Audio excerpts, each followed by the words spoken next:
After the release of Episode 7, Tactics Ogre Let Us Cling Together in 1995, information about the possible narrative of the next chapter was leaked. No game about Chapter 8, which would continue the story of the saga, has been created at the time of this video, so I used the context and information from this leak to imagine what a possible narrative for this game would look like. I hope you like it.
Previously, in the Ogre Battle Saga.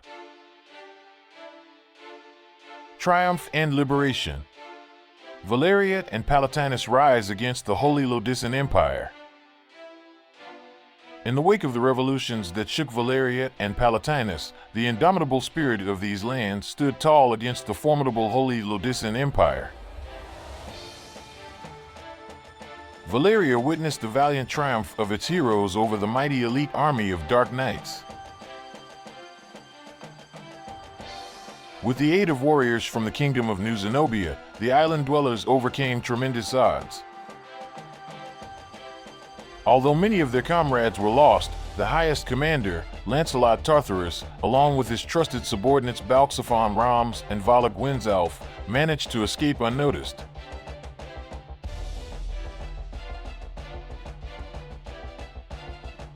The kingdom of Valeria, freed from the clutches and influence of Lodi's, blossomed into a formidable power as the three island clans unified under the righteous rule of Queen Vers-Salia Aberith, the rightful heir to the throne.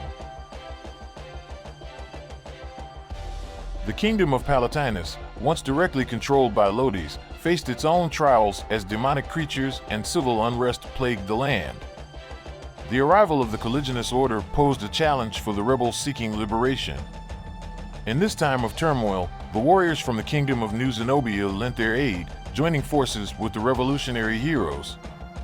Together, they fought to free the enslaved Balmacan people, toiling away in Baldur's mines in the western region.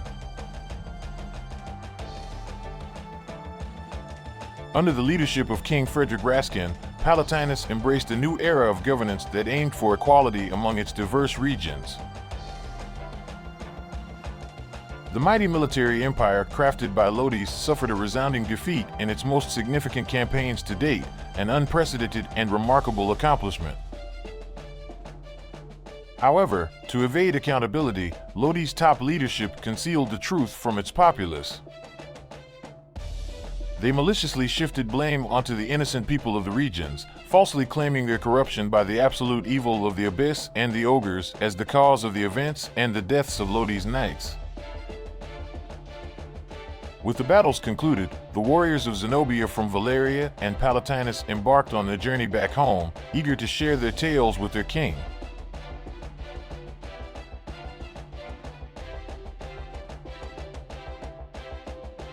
Danamorn, too, set forth towards Zenobia, fulfilling a promise made and ensuring the continued peace in Valeria. Upon their arrival, they were warmly greeted by King Tristan Zenobia and Queen Rani Vinzelf, who hosted a grand celebration to honor their heroic return, as well as the recovery of the revered mystic treasure, the sacred sword Brynhild.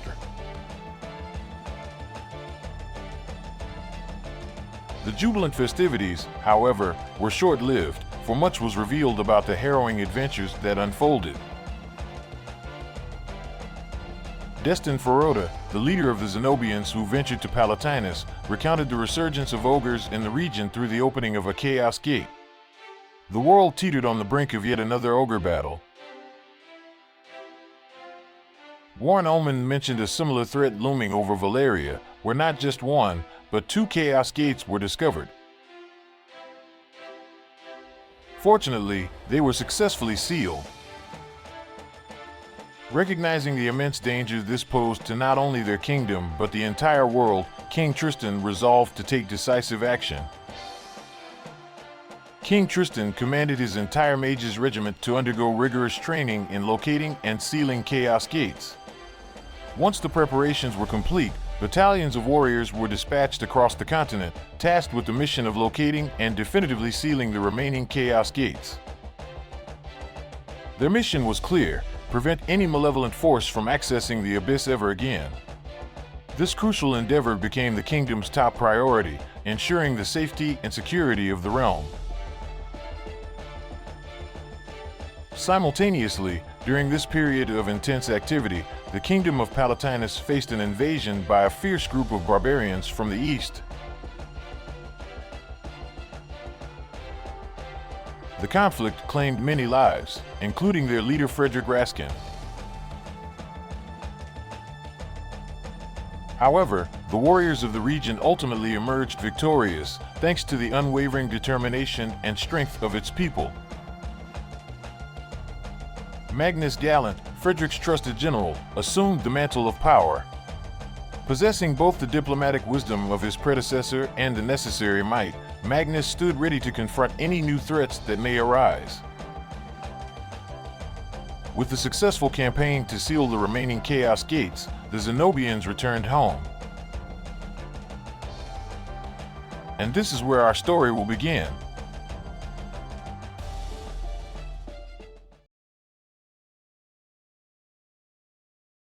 Chapter 1: The Flames of Resentment.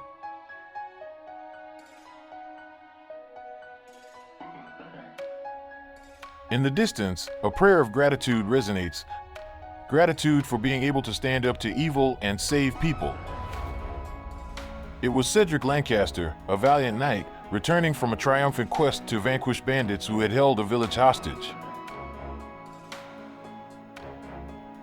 Accompanying him were the skilled archer Roland Whittlesbach and the formidable enchantress Guinevere Sunstrike.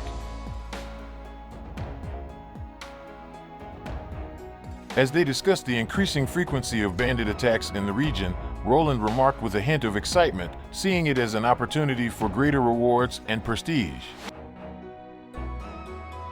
Though weary of the ongoing struggle, Guinevere acknowledged her duty to keep fighting, for shirking her responsibility would be a grave transgression against the divine, one that could lead to dire consequences. Cedric, fueled by the painful memory of losing his mother to bandits as a child, harbored an unwavering determination to eradicate all evil and protect the innocent. It was his unyielding resolve that spurred him to grow stronger and defend the weakest. Returning to their headquarters, they overheard fellow knights discussing an upcoming significant event scheduled for a week later. Their conversation abruptly halted as the commander of their unit entered the room. Summoning the trio, he presented them with a letter from a concerned citizen, reporting the appearance of peculiar individuals in a village to the north. Their mission: to investigate the situation firsthand. Upon arriving at the specified location, they encountered humans cloaked in mantles, their faces concealed by wooden masks. Cedric attempted to engage them in conversation, but his attempts at communication fell on deaf ears. Instead, the masked figures drew their weapons, readying themselves for battle. Despite their experience, the trio struggled against the resistance and extraordinary strength displayed by their enigmatic adversaries. However, through unwavering determination, they managed to defeat the foes. Seizing a fleeting opportunity, the masked figures swiftly retreated, escaping into the shadows. Reflecting on the encounter, Guinevere confessed that she had never encountered individuals of such nature, pondering the true intentions behind their mysterious presence. Roland mentioned faint sounds emanating from beneath the masks, but could not discern their meaning. Cedric, grateful for their safety, expressed his appreciation to his companions, concluding their endeavors for the day.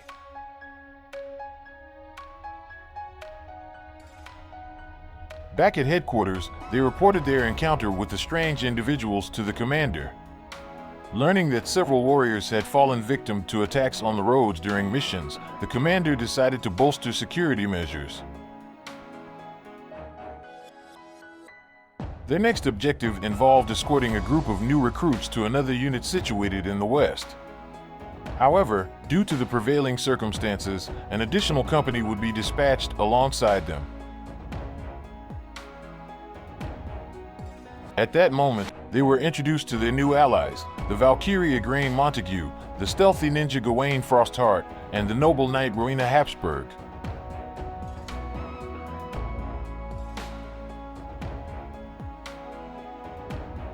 After exchanging greetings, they retired to rest, preparing to embark on their mission at dawn. The next day, they marched with the recruits towards the east as ordered. The recruits appear happy, singing motivational songs about becoming heroes and being recognized for it forever. Igraine comments to her regimental colleagues how she finds it all ridiculous, as her reason for joining the army is the opportunity to travel extensively and explore new places, including her dream of participating in one of the grand expeditions. Roland retorts, stating that the prestige enjoyed by knights is great for impressing women, but not for risking dangerous adventures without being able to truly save her life. Rowena, in turn, shares her perspective, explaining that being a knight is not always as prestigious as it seems. In her case, she joined the army because she wasn't skilled in anything else, and her family couldn't even find a suitor for her to marry. Therefore, it was the only path left for her. Laughter fills the air, but Cedric notices Gawain's silence. Intrigued, he inquires about the ninja's motivations and reasons for fighting. Gawain responds gruffly, stating that he needs to surpass his brother and bring glory to his family. The others fall silent, realizing the significance of his last name. Guinevere questions whether he believes he is capable of achieving such ambitions, given that a position like his requires the favor of gods and destiny. Gawain angrily declares that he will do whatever it takes to accomplish his goals. Confidently, Cedric asserts that the most important thing is for the world to be well, allowing everyone to fulfill their dreams. However, his speech is abruptly interrupted as an eerie silence envelopes them. Standing before the recruits is a man who gazes fixedly at the group. Cedric takes the lead, introducing himself as a knight and demanding permission to pass. The mysterious man remains motionless. Perplexed, Cedric begins to repeat his words, but Guinevere and Rowena signal for him to be quiet and prepare for battle. Bewildered, Cedric glances back and sees all his companions assuming attack positions. Cedric readies his sword, but he is quickly overpowered by the mysterious man, who swiftly knocks him to the ground. The impact leaves Cedric dazed, his vision blurred as he witnesses the assailant mercilessly dispatching the recruits one by one, while his group struggles fruitlessly to repel the attack.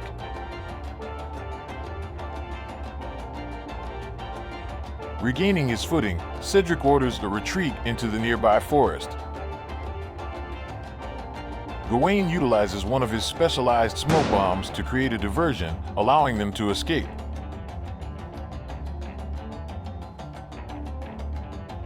On that day, the lives filled with hope for the future are tragically cut short. Huddled within the forest, the group tries to make sense of what happened. They question the adversary's strength and speed, and come to the conclusion that it could be an ogre. Guinevere dismisses this as impossible, as ogres were said to have been eradicated by the gods during the Ogre Battle. Igraine mentions recent news that makes it difficult to rule out such a possibility. They return to the command post, and Cedric swears to exact vengeance on their assailant, pursuing him relentlessly.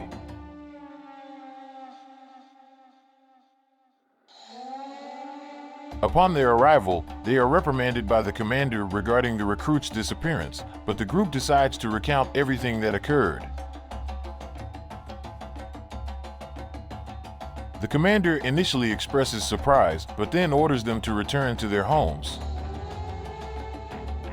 Perplexed, Cedric questions this decision and suggests forming a group with more knights to pursue the mysterious man while he is still in close proximity. The commander explains that it is not possible because there are only 3 days left until the Memorial Day, and all the other knights have already set off for the event. Cedric remembers that he also needs to make preparations and join his group on the road to the event, temporarily setting aside the situation with the mysterious man. Meanwhile, in Zenobia,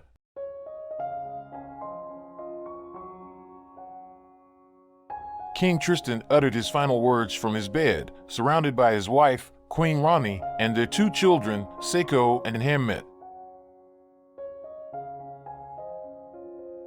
The king had been severely ill with a high fever for over a month, and his body finally succumbed to the disease.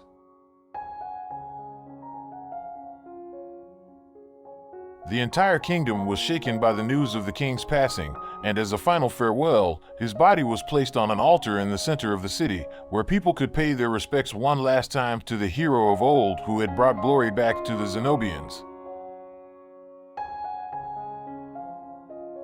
As a tribute from the gods, on that night, a multitude of shooting stars illuminated the sky, a spectacle that became known as the Night of 1,000 Falling Stars.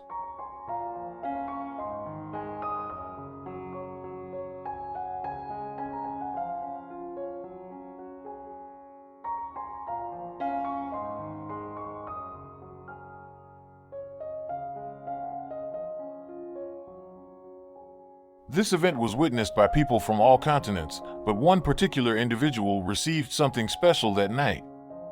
Someone who was far away from the grieving Zenobians. The falling stars granted this person a vision, a glimpse into the future.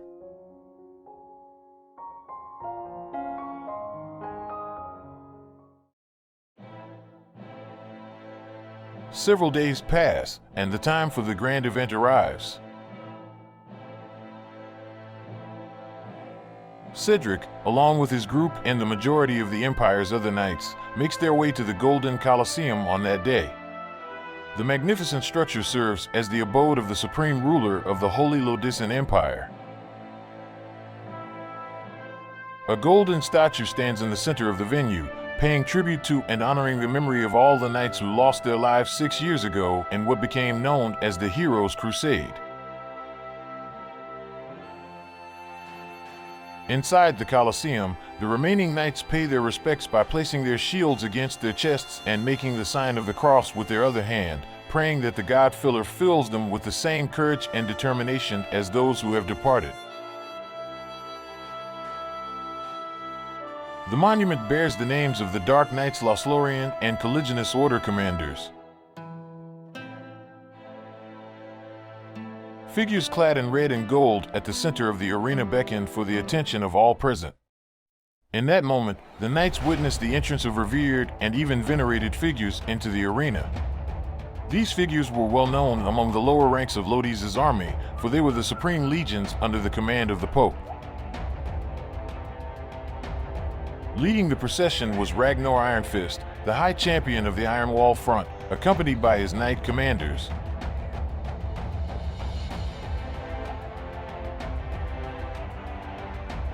Following closely was Therian Stormbringer, the High Champion of the Loslorian Hellraisers, his knight commanders at his side.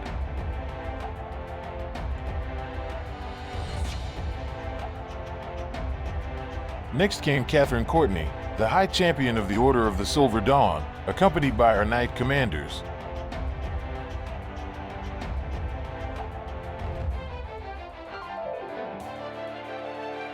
Then arrived Victor Gravesoul, the High Champion of the Thunderbolt Brigade, flanked by his knight commanders.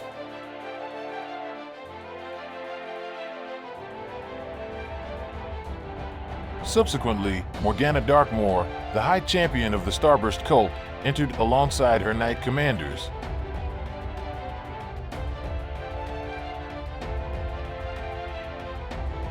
Malachi Frostbane, the High Champion of the Storm Brotherhood, followed suit, his Knight Commanders in tow.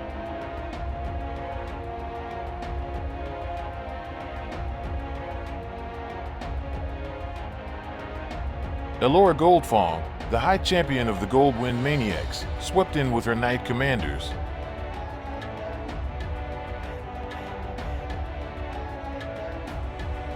Lucian Silvereye, the High Champion of the Divine Firestorm Blade, made his presence known, accompanied by his Knight Commanders.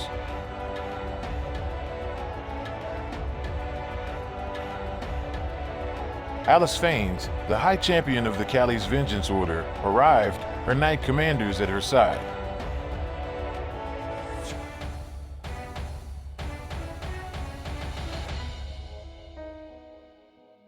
Corvus Ravenclaw, the High Champion of the Scorpion Battalion, strode forth, his Knight Commanders by his side.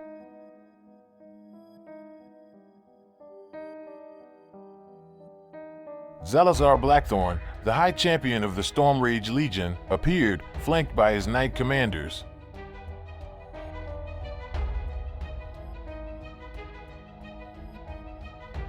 Lilith Nightfall, the High Champion of the Dreamcatcher Knights, materialized, accompanied by her Knight Commanders.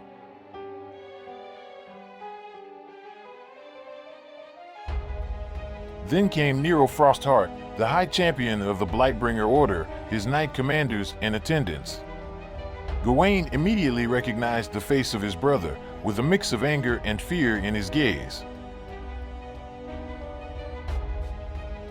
Next emerged Kira Bloodrose, the High Champion of the Legion of the Ruby Rose, with her Knight Commanders.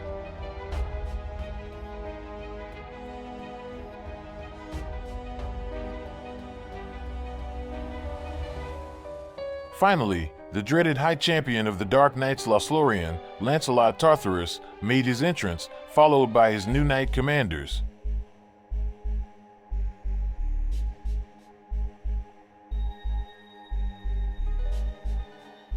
Emotions swelled in the hearts of the knights, for they beheld an assemblage of power and prestige that resonated through the ages.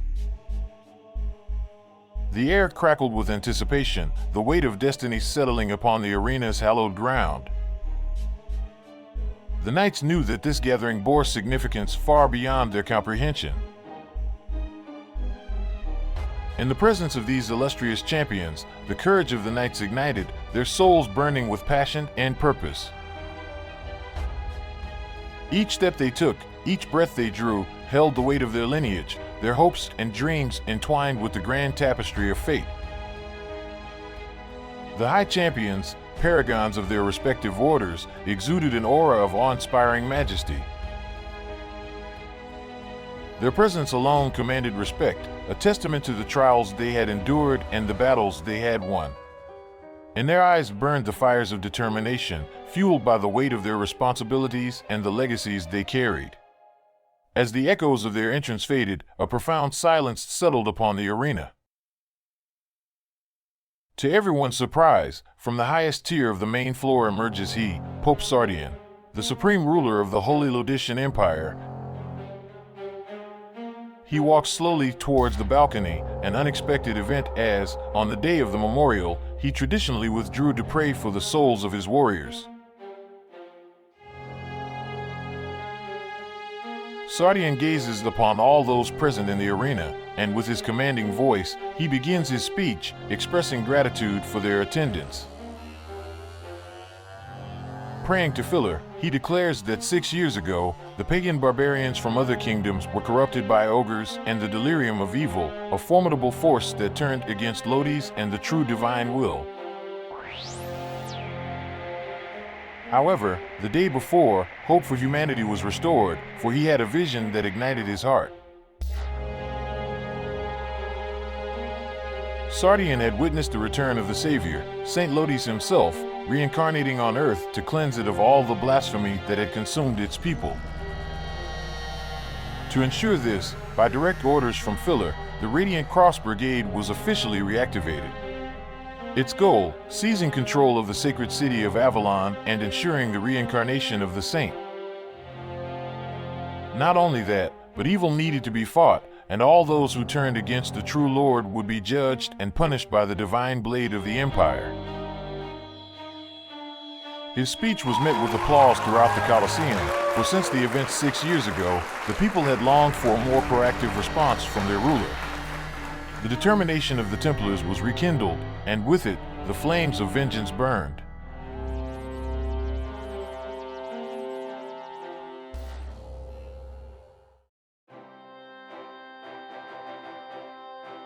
A month passed, and the kingdom of Zenobia concluded its mourning period for the late king, beginning preparations for the coronation of Queen Rani Zenobia as the region's ruler.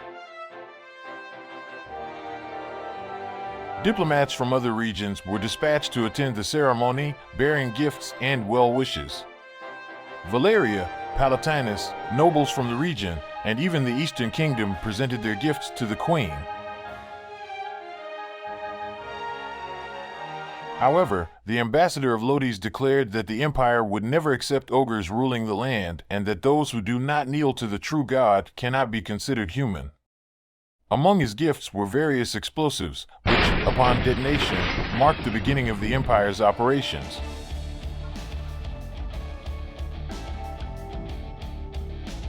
Ragnar, Malachi, Alice, and Tartarus were appointed as commanders for the invasion of Zenobia. The former two would invade from the east, while the latter two would march on foot to prevent reinforcements.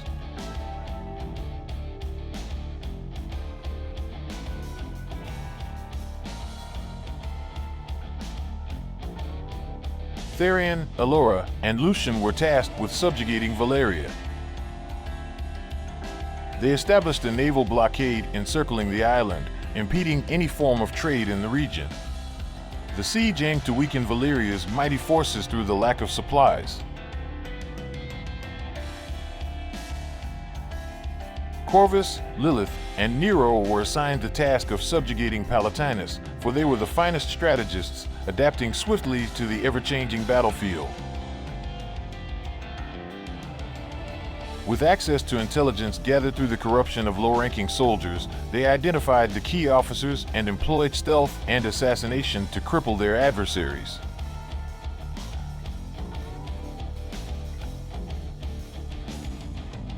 The rest of the legions remained in Lodi's for the protection of the empire.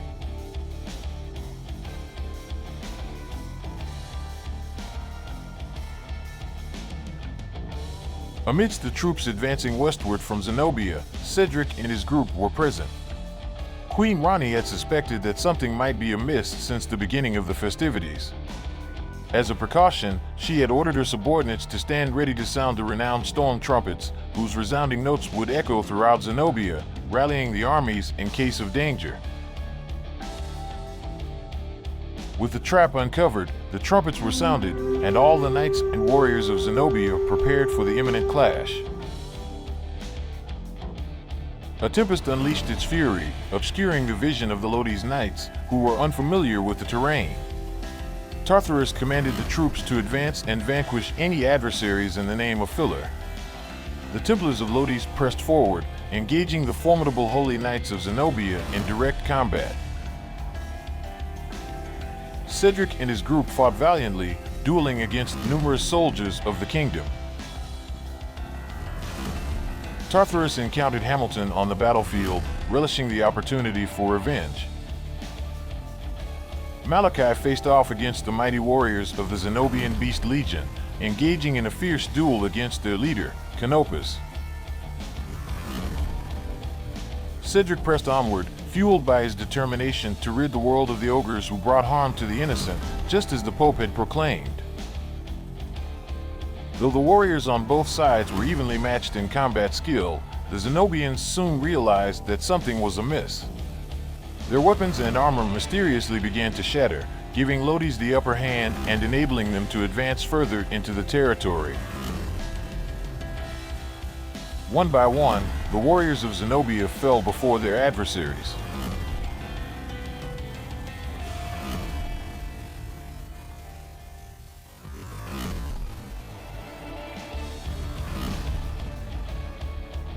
Tartarus emerged victorious in his duel against Hamilton, striking him in the heart with his mighty divine sword.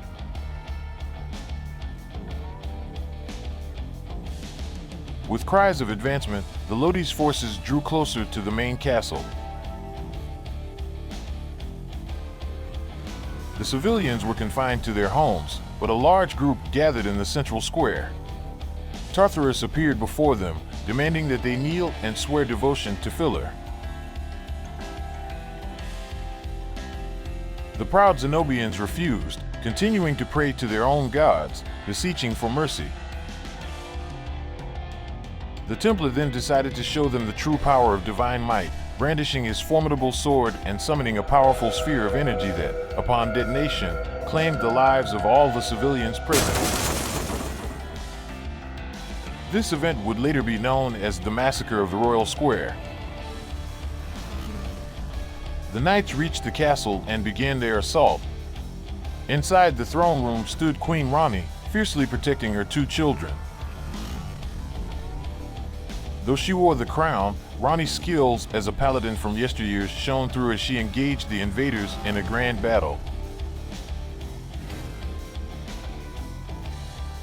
Yet, Rani was ultimately defeated, and in her final moments, she cursed the Lodi's knights, questioning Cedric if what they were doing was right, if it was truly what their god desired. Her word struck Cedric, causing him to hesitate as he witnessed the queen defending her children.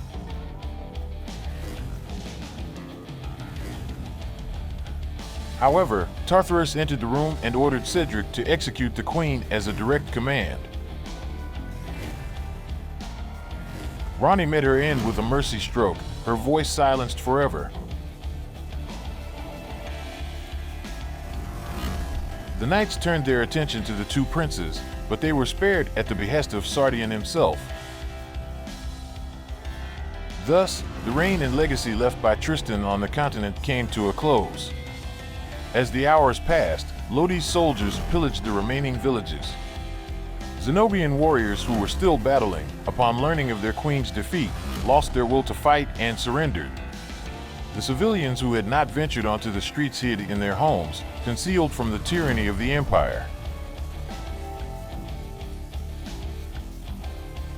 Yet, from the pile of bodies in the aftermath of the massacre of the Royal Square, a young girl named Faye Crestmont rose.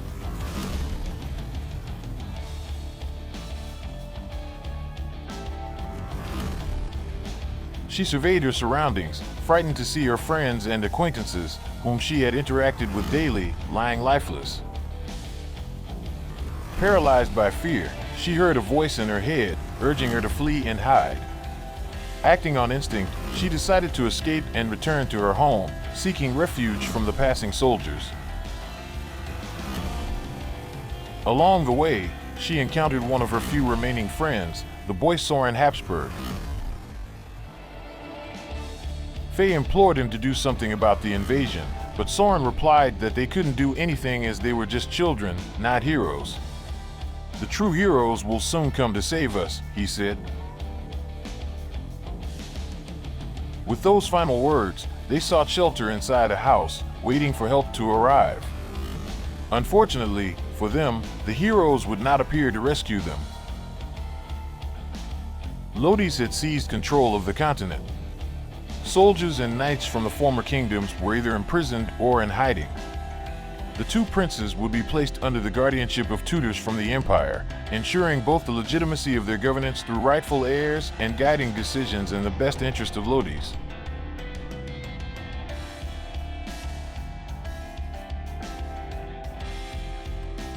In Palatinus, the defeat of the commanders destabilized the kingdom, heavily reliant on the hierarchical military organization and still recovering from the destruction wrought by the previous barbarian invasion. The disoriented knights, without their leaders, became easy targets for the Lodi soldiers. Magnus, realizing there was no other option, personally gathered the remaining forces of the kingdom and marched into direct confrontation with the invading army. Unbeknownst to him, it was a trap carefully laid by the Templar champions. Trapped in a valley, the soldiers of Palatinus were flanked and overcome in battle.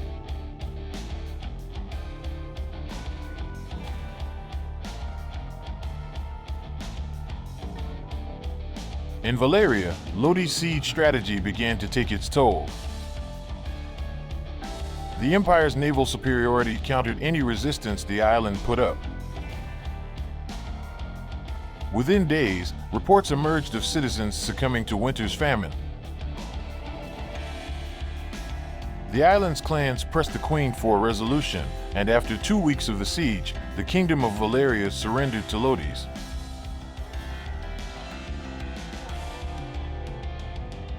Pope Sardian and the Holy Lodician Empire had won the Holy War, proving that their God was the most powerful and their truth the only truth.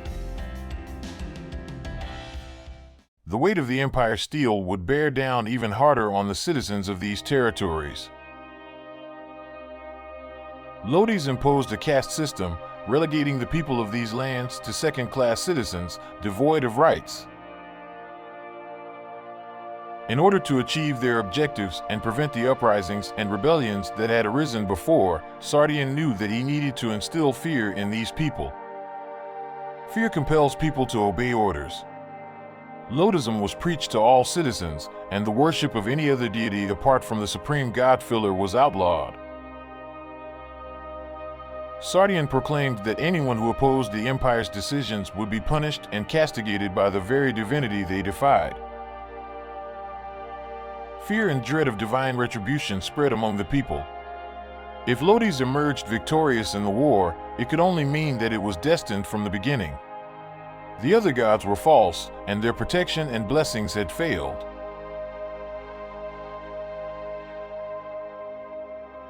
With this dogma successfully imposed, the next measures were enforced. It became forbidden for any second-class citizen to venture beyond the boundaries of their respective realm without prior authorization from the Empire. This would prevent any foreign interference in the controlled areas. Finally, Sardian decreed the confiscation of any relics or artifacts in the possession of second-class citizens, swiftly sending them to Lodi's. Sardian sought not only absolute control over the kingdoms with these measures, but also revenge for past revolts. The return of St. Lodi's was imminent, and the Pope had meticulously prepared everything for his arrival. The once vibrant lands now echoed with a sense of oppression and despair. The people lived under the suffocating grip of the Empire, their hopes and dreams overshadowed by fear. The pain of subjugation cut deep as the light of freedom dimmed beneath the looming shadow of Lodi's control.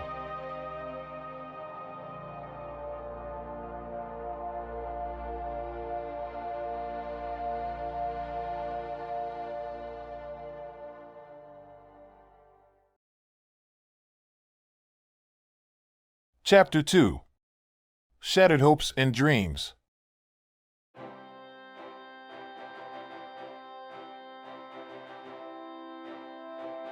10 years after Lodi's victory in the Holy War.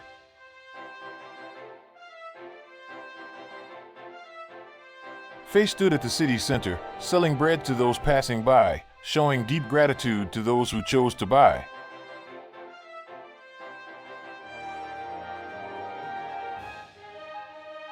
Abandoned by her parents as a baby, left at the doorstep of a temple, she was discovered by the priestesses of the place.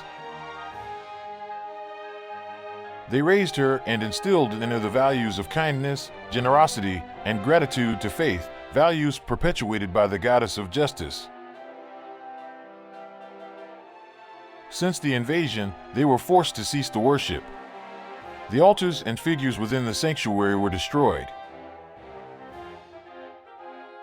However, there was a secret room within the temple where, contrary to the legal obligations, the priestesses and Fae kept a figure of the goddess and offered their prayers in secret. At the end of each day, Fae would pray at the secret altar, seeking hope for her people and, above all, for the opportunity to someday meet her parents. As Faye finished her sales, Soren appeared.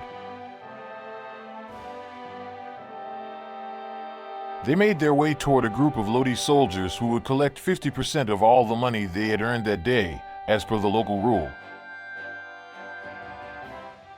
Faye expressed her frustration to her friend about having to do this every time and mentioned the idea of hiding some of the money. Soren scolded her, saying that the village already suffered enough under the occupation and that defying them would only make things worse. If they continued to follow all the rules, they might have some semblance of a life, granted by the benevolence of Filler as second-class citizens. "It's been like this for 10 years, and we're still here, aren't we?" he said. Faye reluctantly accepted Soren's perspective, and they headed home. Along the way, they witnessed some knights beating people who were already on the ground. Faye insisted they should help, but she was reprimanded once again by Soren, who reminded her that heroes were the ones who intervened, and they were not heroes. They should avoid trouble. Reluctantly, they continued on their way. They bid farewell midway, and Faye entered the sanctuary in tears, questioning the priestesses how much longer the people would have to suffer at the hands of Lodis before they could find peace again. The priestesses and the girl approached the secret altar, where they prayed to the goddess of justice for mercy. But this ordinary event held a different atmosphere that day, for there was someone mysterious observing them unnoticed. The next day, as Faye offered her goods in the city square as usual, she spotted the dreaded Grendel Pakin, an inquisitor. To ensure compliance with the prohibition of worshipping other gods, Pope Sardian established the institution of inquisitors, who acted as accusers, judges, and punishers of any violations regarding this matter among the lower-class citizens. Grendel passed by the girl and continued on the same path she took every day. Faye once again heard someone speaking indecipherable words in her mind, a situation that had become common but one she chose to ignore. But on that day, she clearly heard the word, "run." And in that moment, the girl knew what was about to happen. She dropped the remaining products she had brought to sell and sprinted towards the old temple of the goddess of justice. Upon arrival, Faye saw the priestesses of the temple kneeling in the courtyard, with the Inquisitor and other Lodi's knights standing before them. The girl quickly hid among the trees to witness the scene. Grendel then entered the sanctuary and returned shortly after with the statue of the goddess, which had been hidden away. The priestesses were accused of blasphemy, judged for their violation of Falar's law, and promptly executed.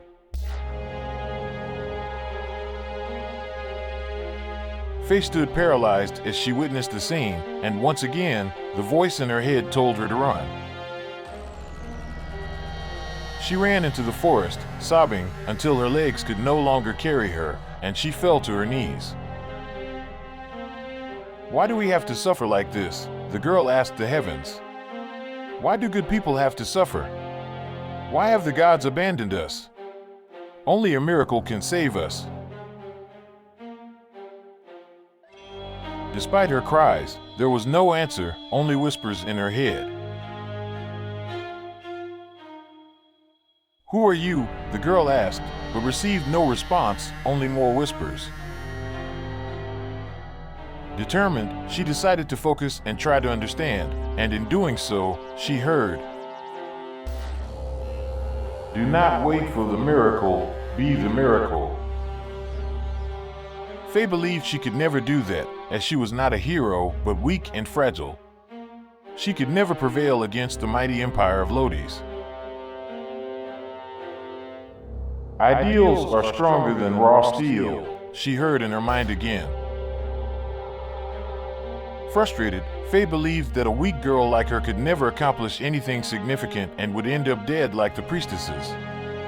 So, she decided to follow her friend Soren's advice and once again ignore the cruelty and tyranny of Lodi's to maintain her own sanity. As evening fell, she went to the village and slept in an inn, paid for with the money she earned from selling bread. That night, the girl had a nightmare. She saw a devastated land, with many warriors lying dead, a rain of fire falling, and horrifying creatures running rampant. A voice echoed in her subconscious, telling her that humans needed to fulfill their roles on Earth, and an image of a temple appeared. Faye recognized the place. It was a temple located west of the city.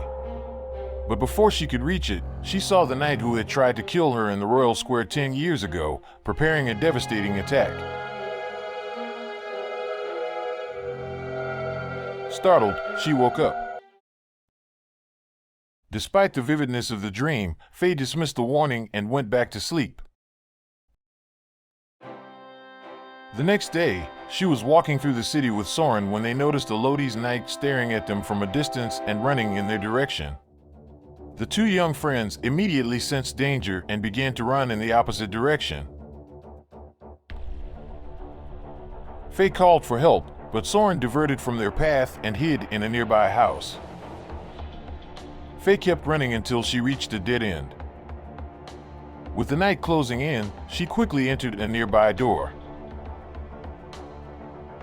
Inside, she noticed knights wearing armor and insignias of Zenobia leaning against the table.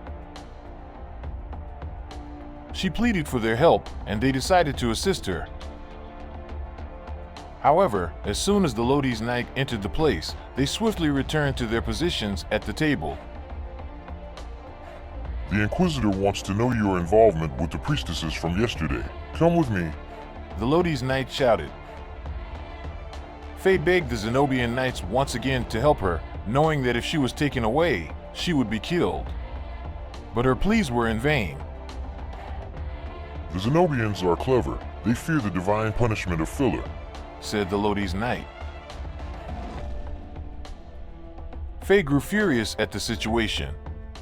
She declared that the Zenobian knights were the best, most honorable, and just knights who would never allow a defenseless woman to be taken away like this. Faye remembered the days when she saw the powerful Zenobian knights parading through the streets in their armor, receiving applause from the people for their willingness to face any challenge for the sake of their people. Yet, the Zenobian knights remained motionless. It's over for you, little girl, said the Lodi's knight as he approached. The girl prayed for help from the goddess of justice, and the voice whispered again, "Be the miracle you await." With that, Faye rushed toward the Lodi's knight, but she was easily defeated.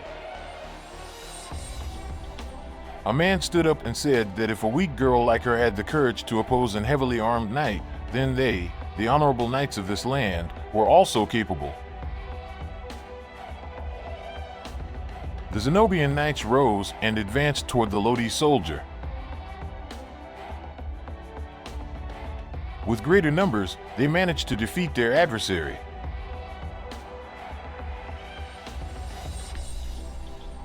Sir Caspar Davenport, an old white knight of Zenobia's guard, introduces himself to Faye. He confesses that he can no longer bear to see his people suffer and their rulers become puppets of Lodi's.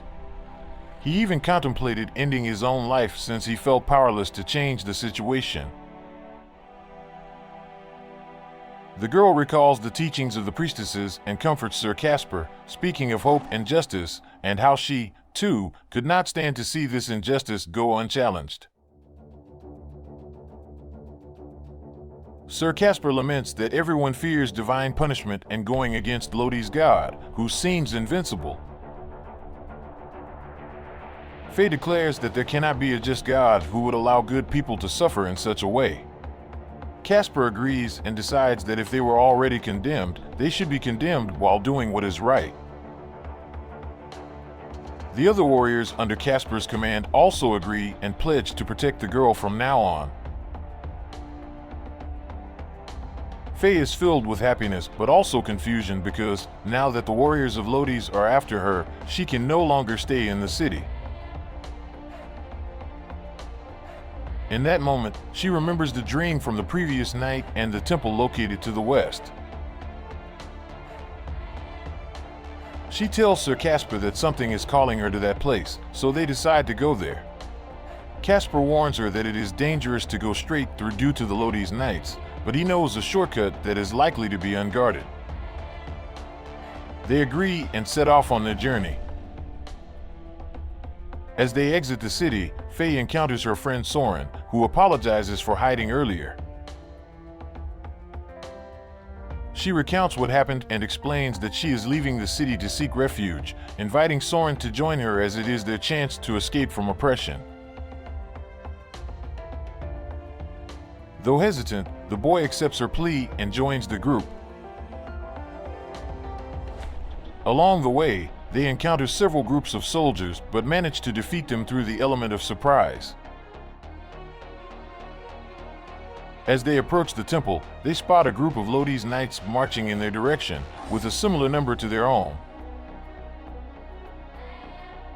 Sir Casper explains that defeating them would be impossible since the Lodi's knights possess Falar's blessing on their weapons, which easily shatters Zenobian armor and weapons. Faye notices that the knights are leading a chained man and insists they cannot leave him in such a state. Thus, they prepare for battle.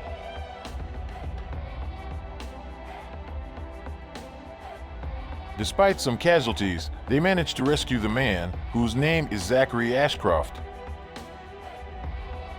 He had been living as a recluse archer in the forest and was being captured for refusing to pay Lodi's demanded tribute, resulting in his home being burned down. Zachary is astonished to see a group willing to confront such powerful opponents and decides to join them.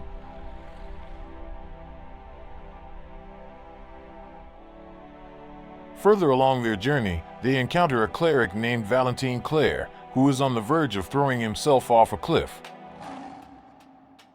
He had lost faith in his god's ability to save their land. Faye shares her own struggles, but mentions that something in her mind urges her to take action. Valentine is inspired by the girl's words and decides to accompany the group to witness what they are capable of achieving. Together, the group continues their path, bound by their determination to fight against the oppression of Lodi's and bring hope to the land once more.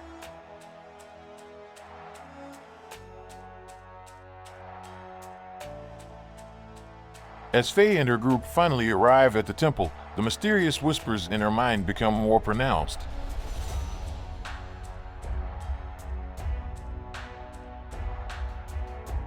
Behind the altar, sacred words are inscribed on the wall.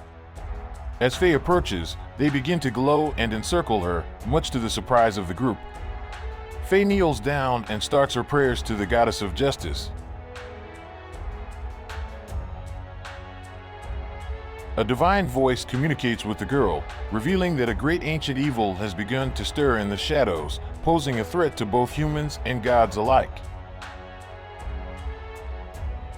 The gods themselves have been weakened by the prohibitions on worship, and people will never find peace until they reclaim their personal beliefs and culture. This malevolent force must be fought before it is too late. Faye expresses her doubt, explaining that her group cannot face their enemies as their weapons, blessed by Falar, easily destroy theirs.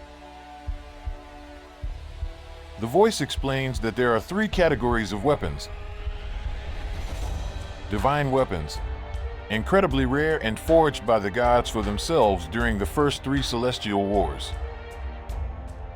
However, during the 4th era, to put an end to the conflicts among the gods, the King of Gods enchanted these weapons so that if the opponent struck by them shares the same lineage as the attacker, they would be ineffective, preventing the gods from fighting among themselves. The second category consists of semi-divine weapons. created by the gods for humans, such as the legendary sword Brynhildr. While not as powerful as divine weapons, they are still strong and rare relics.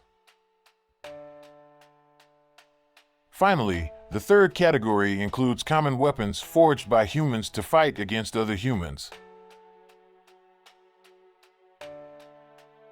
The voice cannot explain how the Lodi's knights possess weapons that are common but possess the power of semi-divine weapons. Faye questions how they can possibly fight against such a formidable foe. The divine voice assures her that she is a special and pure individual, and for that reason, the gods are willing to assist her in this battle by making her their champion. The divine voice is replaced by another, more resolute and confident voice.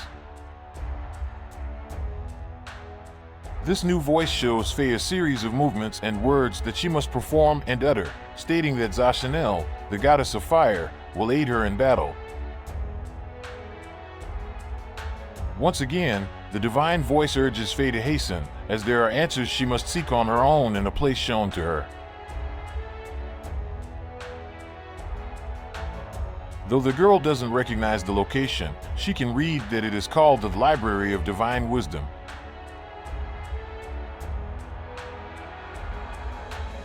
Suddenly, an ominous voice behind her reveals that this library is located in Lodi's.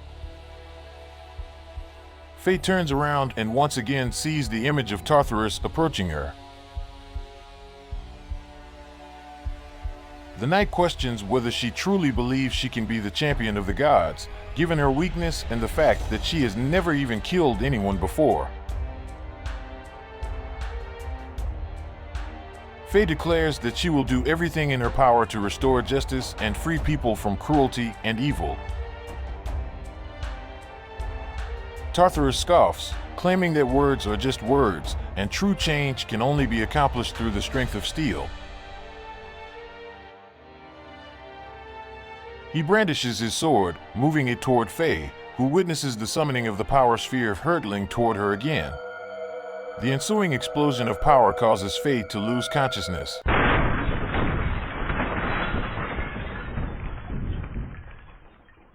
After some time, the girl wakes up and finds herself surrounded by her group. Confused, she asks what happened. Valentine explains that a radiant aura appeared around her, and shortly after, she fainted. Faye recounts that the gods spoke to her and that she needed to go to Lodi's to find answers and put an end to the tyranny that plagued the world. Zachary argues that it's impossible, as all borders were closed and Lodi's possessed overwhelming military power. Sir Casper adds that the only ones capable of challenging the elite of Lodi's would be the champions of Zenobia, but they had been defeated during the invasion. With no other plan in mind, Valentine recalls rumors of Sebastian Lockwood, one of King Tristan's former advisors, being imprisoned nearby. He believes he might have an idea and help with that goal. Faye agrees, deeming it a great idea, and they decide to seek him out. As they leave the temple, they are startled by a large group of Lodi's knights, prepared to execute them. The group hesitates to advance, but Faye steps forward, urging the Lodi's knights to give up the fight, as the era of tyranny has come to an end. Faye recalls the words spoken to her and begins the conjuration. Her group becomes enveloped in Zashanel's red aura, filling them with determination and courage to face the battle.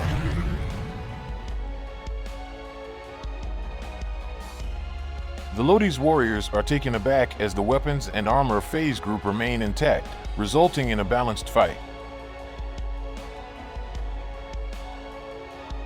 After a long and fierce struggle, they emerge victorious. The group recognizes Faye as the chosen one of the gods, kneeling and swearing to follow her. Soren questions how she learned to do what she did, wondering if she's merely being manipulated by sinister forces since the true god is the one worshipped in Lodi's. Faye declares that the goddess of justice has finally heard her prayers and that she truly has the power to change reality.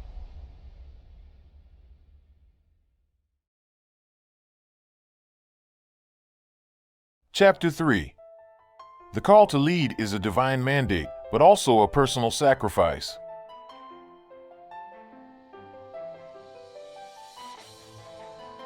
News spread throughout the kingdom of Zenobia that Lodi's knights were being defeated by a mysterious group. The citizens began to talk about it, but dismissed it as a rumor, believing that no one would dare to oppose Falar and his knights. These rumors reached the ears of the two kings of Zenobia, Seiko and Hemmet. After the empire's conquest, the two brothers grew up under the tutelage of Lodi's and the teachings of the God-Filler. Seiko, the eldest, had shown remarkable development over the years, especially in the manipulation of energy, executing advanced spells at a young age. Pope Sardian was astonished by the reports of this young boy, believing that he might be the reincarnation of Saint Lodi's, as he had prophesied. Now 15 years old, Seiko requests an audience with Pope Sardian in Lodi's. Two Lodi's commanders are sent to escort him on his journey, as the population despised him for being a king who catered to Lodi's every whim and turned a blind eye to all the abuses. Seiko leaves his command to Hemmet so that he may temporarily govern the kingdom in his absence.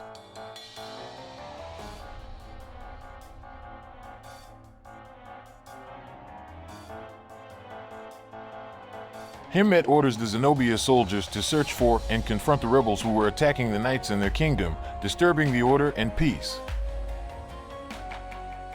Hemmet believed that Lodi's dominion was a blessing and that the population was content with it, as he was rarely seen outside the castle's nobility. Faye and her group head west, towards the prison where an important ally might be held. Along the way, they encounter a mage named Basil Argyros. Basil, a Zenobian, initiates a battle against the group upon realizing that they were opposing Lodi's, believing that those who dared to defy Filler could only be ogres. Faye argues that they are not evil people, and that those who were in the wrong were Lodi's, as they subjugated an innocent population that had nothing to do with the war. The group shows Basil that he was attacking out of fear of divine punishment if he disobeyed orders, but there was another path to follow, the path of justice. Basil is convinced and joins the group.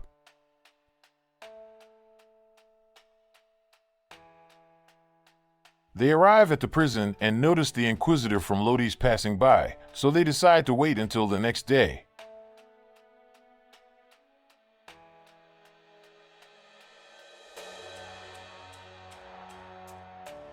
They go to the nearest village and encounter Andreas Komnenos, a merchant who happened to be passing through with mysterious bags. They inquire about the contents of the bags, but Andreas says it is special merchandise for a special person and cannot disclose what it is. They conduct business with other goods and bid him farewell.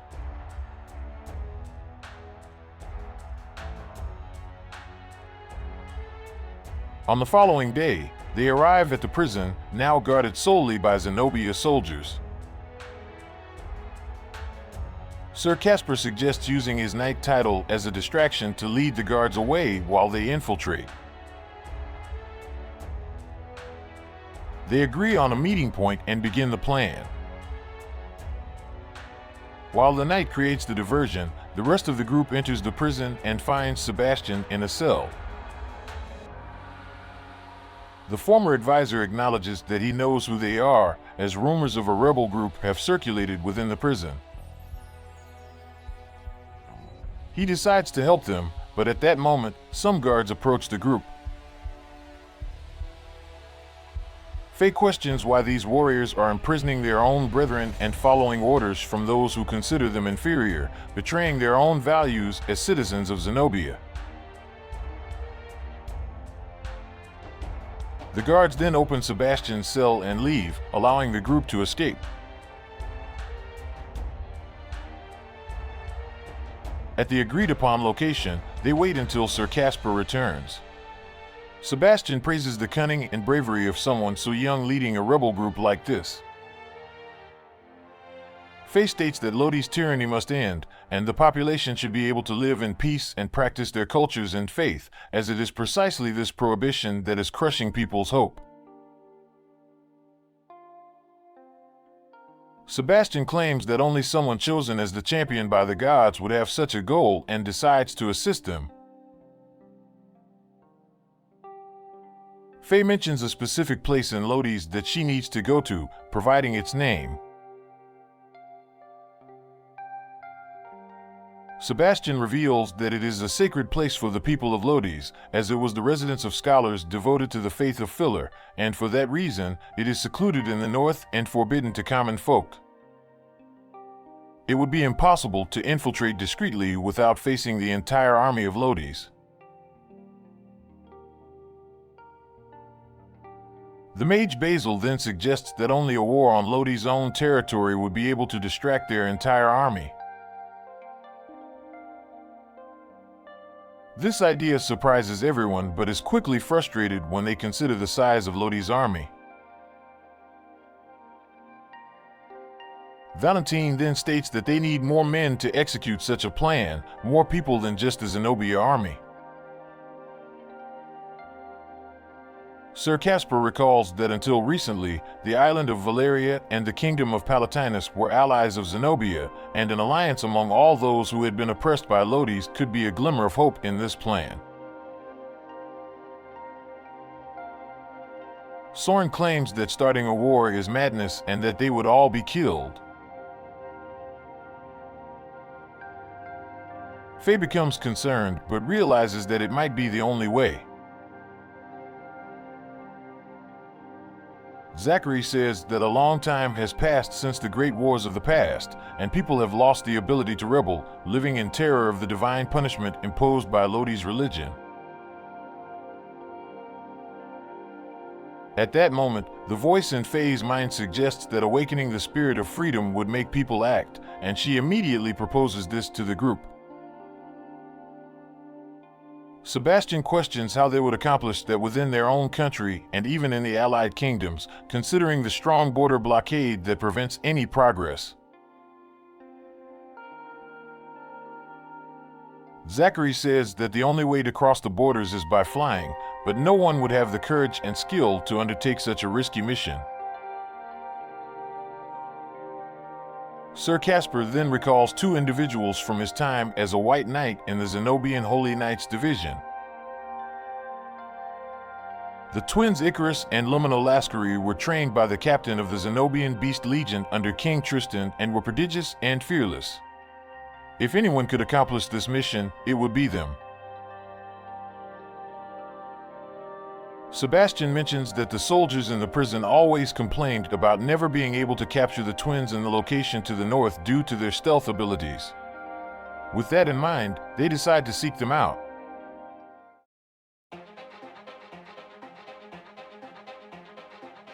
They reach the designated location and find the twins cornered by beasts and dragons.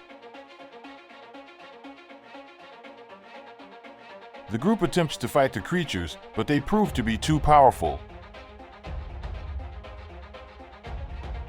Faye then prays to the gods for assistance in this battle. In that moment, she hears a gentle voice answering her plea. Nestorot, the goddess of lightning, blesses the group with her strength.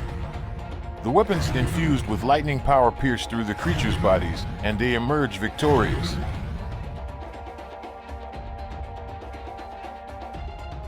The twins express their gratitude but initially attack, mistaking the group for soldiers of Lodi's or Zenobia Knights seeking to capture them. During the battle, Faye manages to talk to them and show that they are not enemies, putting an end to the conflict. Icarus apologizes, explaining that since the defeat of their captain, they have lived under constant persecution and no longer know whom to trust. Sebastian assures them that they are fighting against Lodi's to liberate Zenobia. Lumino asks the girl what that power they used to defeat the creatures was. Faye then explains that the gods have entrusted her with an important mission and that they aid her in battle. The warrior remarks that it is not often that the gods choose a human champion, only during times of great threat. The girl reveals that something is emerging, but she needs to go to a place in Lodi's to find out. The twins join the group. Sebastian explains the alliance plan against Lodi's to the twins, but they point out a problem. The rulers of the other kingdoms would suspect it to be a trap orchestrated by Lodi's. Valentine suggests that they would believe it if it were an invitation with the seal of the Zenobia ruler. They remember that the current ruler of Zenobia is a puppet of Lodi's, making it highly risky to forge his seal. Thus, they would need to convince him to join them. Since infiltrating Zenobia Castle would be too dangerous, Sebastian suggests drawing the king's attention through the actions of the group.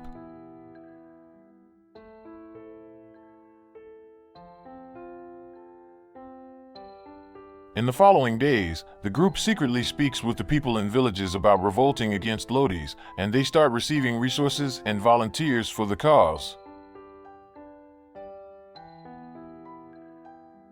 Sir Casper proposes creating a name and a symbol for the group to show that they are not rebels without a cause. As they face more and more Empire warriors, the group becomes known as the March of the Gods, aiming to restore culture, religion, and the people's independence that have been prohibited by Lodi's.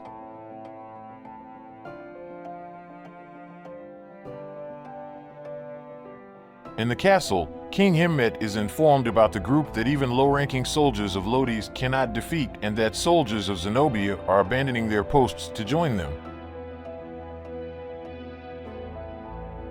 Himmet cannot comprehend why this is happening and accuses them of being ogres manipulating people's minds with abyss magic. Then he receives a letter in which the leader of the March of the Gods suggests a meeting in the castle to discuss the kingdom's situation. The king sees this as an opportunity to capture the leader, restore peace to his lands, and increase his popularity. For these reasons, he accepts the invitation, keeping the meeting a secret from the Lodi's guards. On the appointed day, Faye goes to the castle at night and is received by the king. She confronts him about the plight of the Zenobian citizens and the abuses of Lodi's. The king claims that this is the will of the greater god, and that is why he is merely fulfilling the predetermined destiny, with the people following because they believe in it. The girl argues that the god of Lodi's is false because a true god would be benevolent and would never allow good people to suffer. She says she needs the king's help to confront Lodi's. Himmet accuses her of heresy since she is known as the chosen champion of the gods, an impossible role that could only be under the influence of evil forces. Faye then asks for an opportunity to prove that she is telling the truth. Himmet proposes a test. If she can prove that the people of Zenobia are on her side tonight, he will admit that he was wrong and helped in facing Lodi's. Faye then asks both of them to go to the top of the castle walls.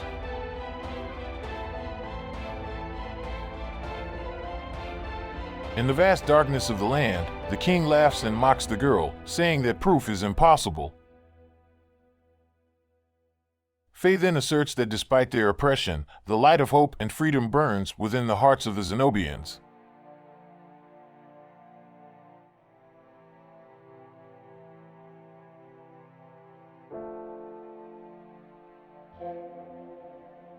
At that moment, the king observes several lights flickering in the vast plain.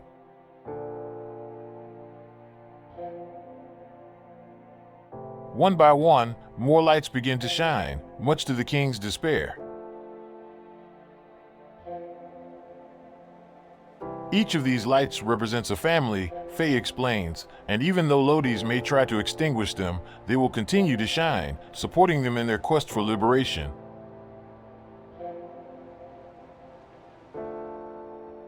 The girl points to one of the necklaces that Hemmed is wearing, which also glows.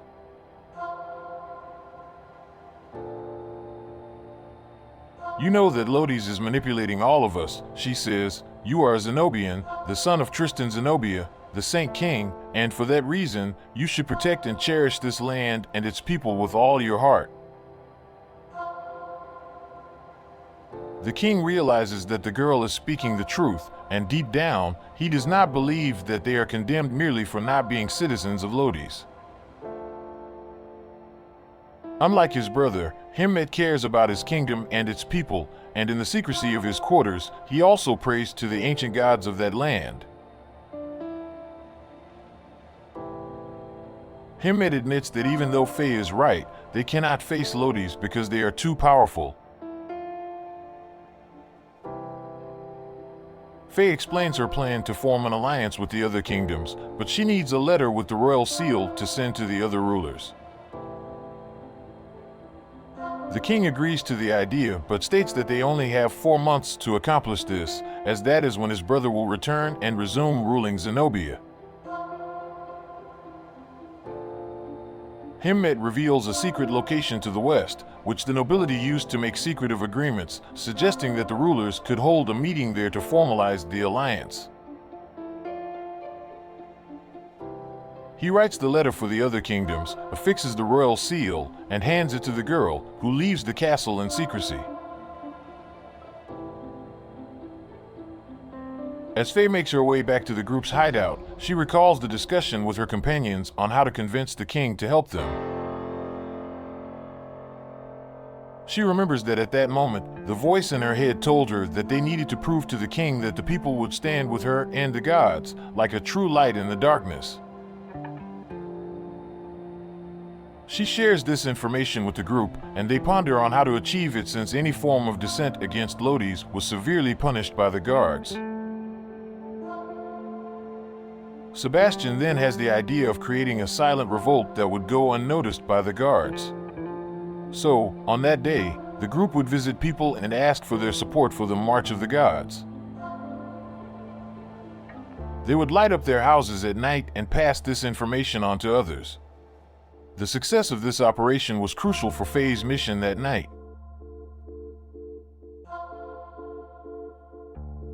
However, the pride in this success quickly transforms into shock when Faye sees her friend Soren ahead of her, accompanied by Grendel Paquin, the Inquisitor of Lodi's. The girl asks what is happening, and Soren tells her that it is futile to fight against Lodi's because it is impossible to escape divine determination. For this reason, the Inquisitor offered him absolution from his sins and exemption from the final judgment if he handed over the leader of the group. Faye cannot believe the betrayal of her best friend, and at the same time, she becomes frightened as the Inquisitor starts moving toward her to kill her. The girl tries to confront the powerful adversary, but it is futile. His strength is overwhelming.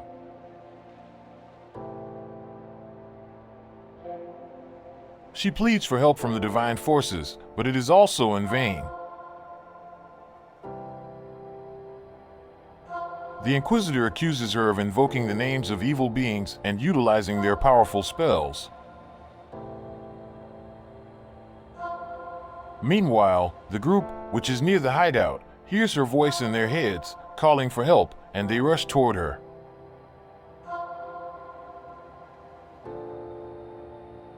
Faye attempts to hide in the forest, just as she did in the past, but this time it is futile as the Inquisitor knows where she is.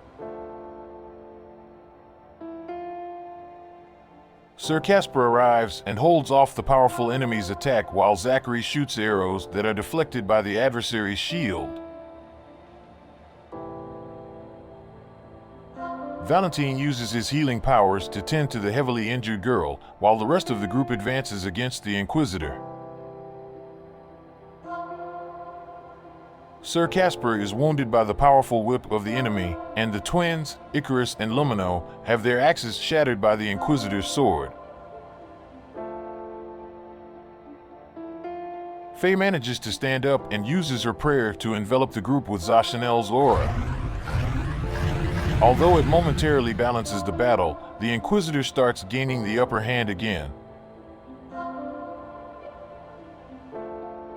Sensing imminent defeat, Faye kneels and prays to the gods for a way to overcome her enemy. A gentle voice is heard by her, asking what she is willing to do to achieve her goals and become the miracle of humanity.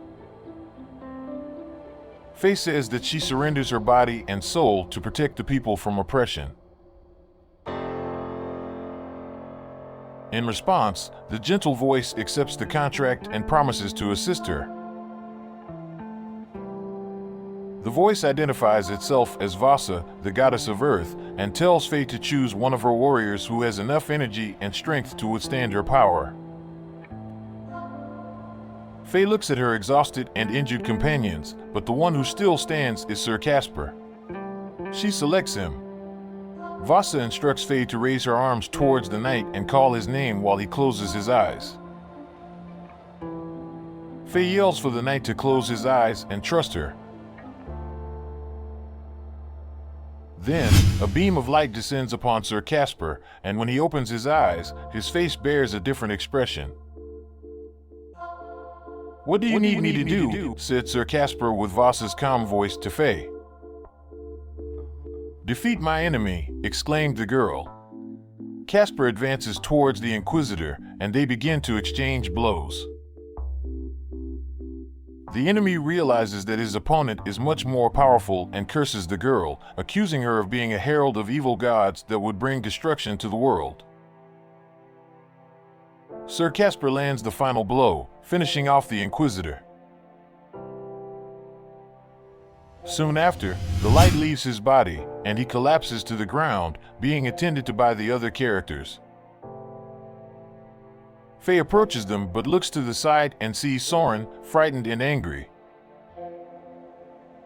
"The Inquisitor was right. You are a demon," says the boy, who runs towards one of the nearby outposts of the Lodi soldiers.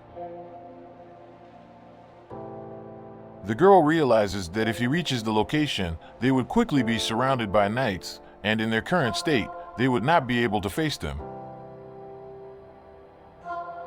Desperately, she runs towards him. Close to the outpost, Faye manages to reach Soren and knocks him into a bush. Soren begins to scream for help, cursing the girl and claiming that she is the one bringing war upon good people. He insists that they had a peaceful life before all of this happened and they decided to play heroes against an unbeatable enemy. Faye looks at the outpost and sees soldiers starting to move upon hearing the boy's screams. She realizes that she cannot convince him to change his mind and also lacks the strength to restrain him.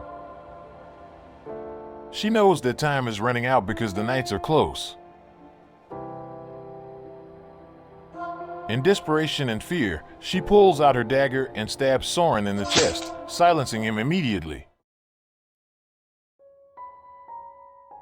Realizing what she has done, the girl starts to weep and apologize, but it is too late. The blow was fatal. Soren's tears mix with his blood as he asks the girl if this is what she truly wanted. He expresses that they could have lived together in peace, leading a calm life, which is all he ever wanted with her. Faye is at a loss for words and remains silent, watching her friend's life slip away before her eyes. She removes the dagger from Soren's lifeless body, overwhelmed with remorse, and returns to the hideout of her group.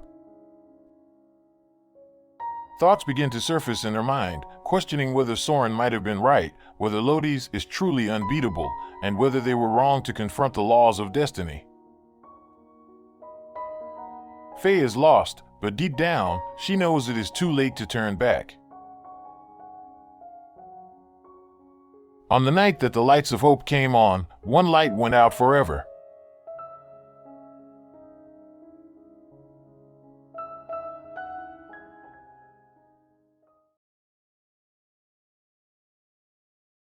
Chapter 4. High Stakes, Doubts, and Sacrifice.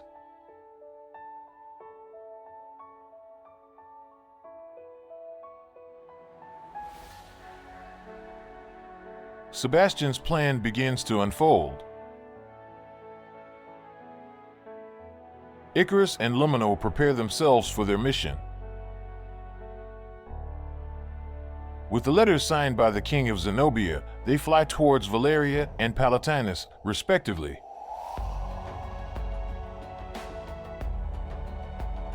The deadline is tight, only 4 months until the meeting. The death of the Inquisitor in Zenobia is widely reported, and the group The March of the Gods gains more and more followers among the population, who begin to question the validity of Lodi's divine impositions in their lives. King Hemmet is forced to impose even stricter measures on the people of the kingdom under Lodi's pressure, but acting as a double agent, he disregards the orders and makes it easier for Faye to have further contact with other knights and warriors of the realm who are willing to join her.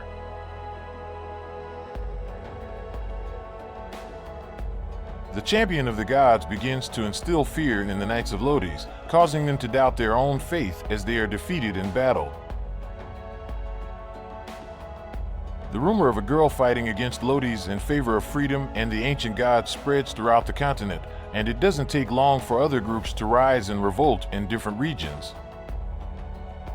Although they are unable to face the warriors of Lodi's directly in armed combat, these groups resort to sabotage, especially targeting food supplies, to undermine the invading army. Meanwhile, in Lodi's, an unusual event takes place. Pope Sardian and Seiko Zenobia meet in person. With each passing day, Seiko demonstrates unparalleled wisdom, as well as a mastery and knowledge of magic never seen before. With a fervent speech about eradicating evil from the land and ending all wars, Sardian realizes that he is in the presence of the prophesied figure, the reincarnation of the great savior. Seiko is publicly recognized by Sardian as the reincarnation of Saint Lodi's, and a grand celebration ensues. News of the uprisings and the emergence of the champion of the false gods reaches Lodi's, and at this moment, representatives of the church pressure Sardian to transfer governance of the empire to Seiko, so that he, with his holy power, can punish all the heretics. Sardian confronts Seiko about this, but is intimidated by the serene yet threatening appearance of the young man. Sardian relinquishes governance of the empire, and Seiko becomes the Saint King of Lodi's, destined to create a world of peace, free from wars. The heretics will be his main obstacles now. 2 months pass, and new measures are imposed on the lands. Seiko sends elite knights from the empire to the kingdoms to reinforce security. A few days later, 2 mysterious figures talk in the darkness, greeting each other as if they have known each other for a long time. 2 more months pass, and the scheduled date for the meeting arrives. Faye, her group, and King Hemmet of Zenobia secretly make their way to the designated location. With the borders blocked, there is no way to know if the other kingdoms received the letters or if they have accepted the alliance proposal.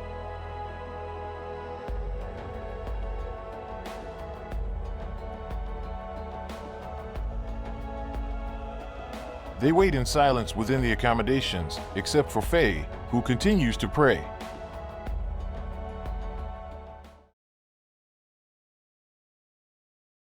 Hours pass, and Himmet tells them to give up, as the other rulers were unable to come to the location. Faye persists in her prayers to the goddess of justice.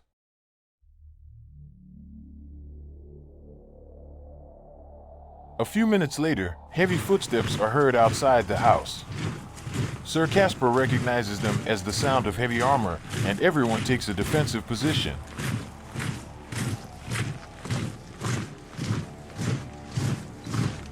The door opens, and Icarus and Lumino enter, bringing joy to Faye and her group. Mission accomplished, boss, they say. Following them, a young man with blue hair enters, accompanied by knights. His name is Aeneas Gallant, the king and ruler of the kingdom of Palatinus.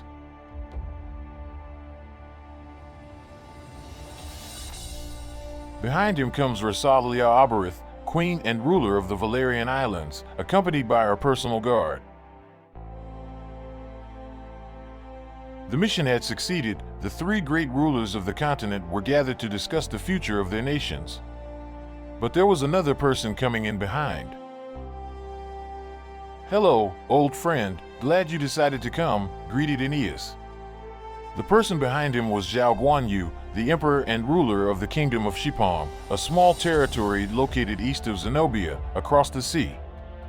He was accompanied by his elite warriors, the powerful samurai knights. All the rulers gather around the table and begin discussing what they could do about the increasing pressure from Lodi's in their lands.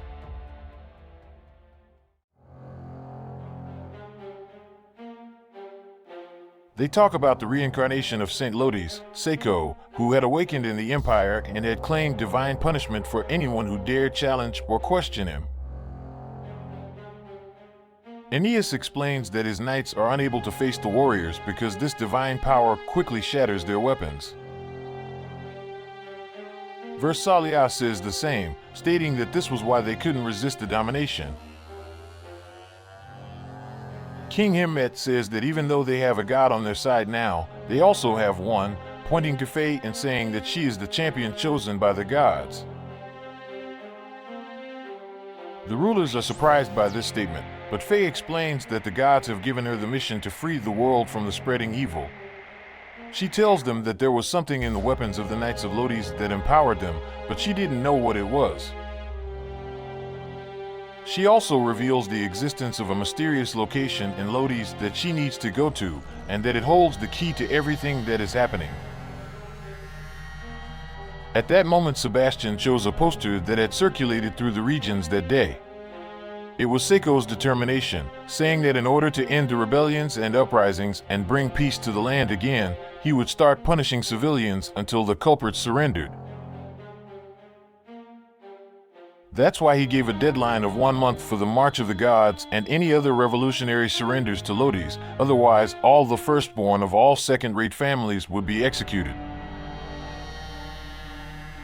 This event caught everyone by surprise, as such an aggressive measure would diminish any possible time for reaction from the Alliance. Sebastian says they need to negotiate with Lodi's to prevent this attack. Himmet says that his brother has always been authoritarian and uncompromising, so no dialogue would be able to stop him. Versailles says there is no other option but to attack Lodi's to protect themselves. Aeneas says they wouldn't have a chance to win, as their army was far superior. Zhao Guanyu says they don't need to defeat the entire army, but serving as a distraction for someone to defeat the leader would be the best strategy. Sir Casper asks why Zhao Guanyu is willing to join the alliance and fight, considering his land had not been overtaken by Lodi's. Zhao explains that Lodi's would not stop until they conquered the entire world, so he wants to do something preemptively to protect his people.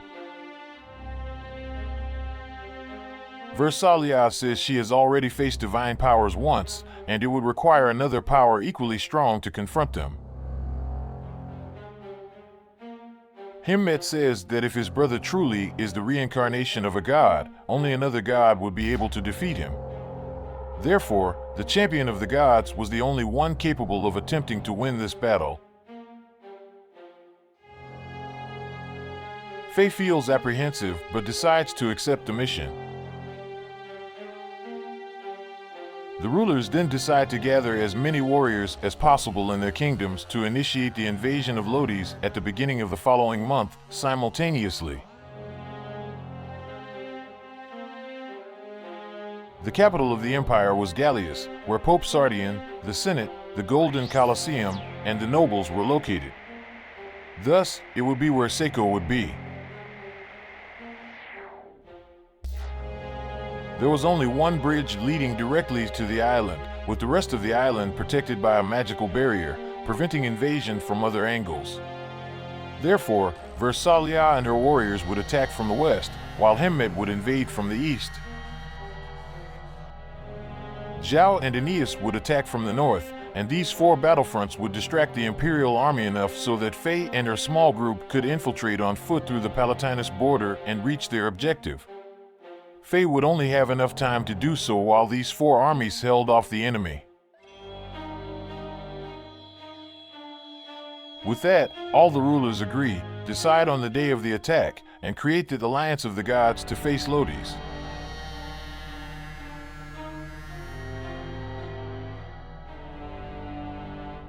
To aid Faye on her challenging journey, each of the three rulers orders one of their personal guards to accompany the girl. From Valeria, the Black Knight Leo Gabalas. From Palatinus, the Paladin Warwick Falconer. And from Shipong, the Samurai Knight Hu Chang.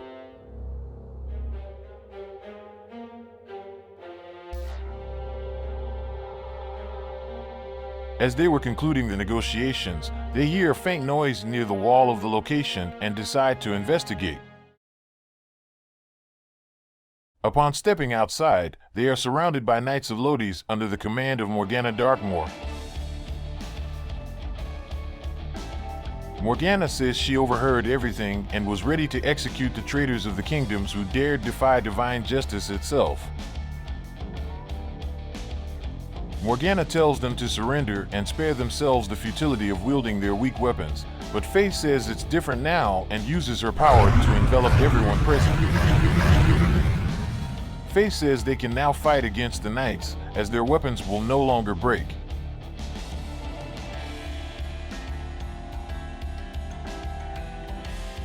Morgana is surprised by the resistance and asks how they had discovered how to infuse relics into their weapons to make them powerful.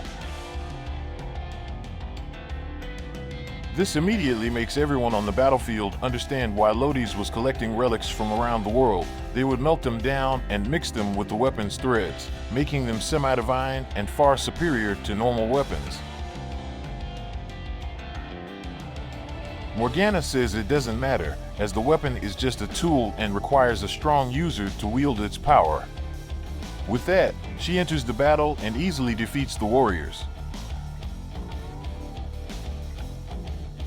Faye begins to utilize her ability to incorporate the goddess Vasa into one of her warriors to defeat Morgana. However, unlike with the Inquisitor, Morgana can easily fight back against the adversary.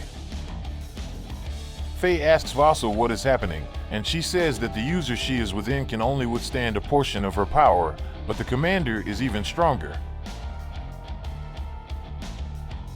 Almost devoid of energy due to all the magic she had invoked on the battlefield, Faye begins to pray for more power.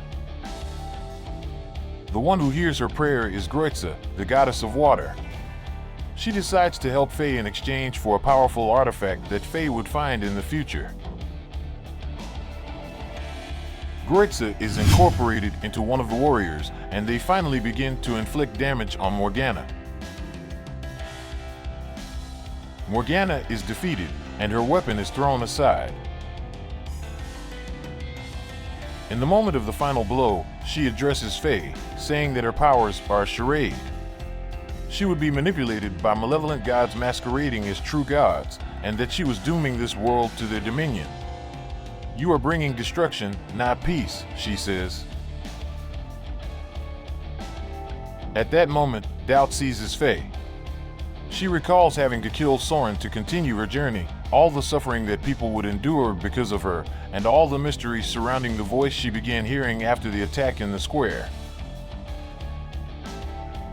Faye began to doubt her faith and her abilities, causing the aura she transmitted to the warriors to slowly fade away. The girl started considering the possibility of being manipulated by the malevolent gods, and at that moment, a dark purple aura began to spread among some of her knights, causing them to become aggressive and attack their own group. Morgana took advantage of the confusion and escaped with some knights of Lodi's. The contaminated warriors grew more aggressive, sprouting claws and fangs, and increasing in size. Ogres, beings from the abyss, stood before them in that moment. Faye didn't know what to do, and the other rulers were forced to kill those creatures.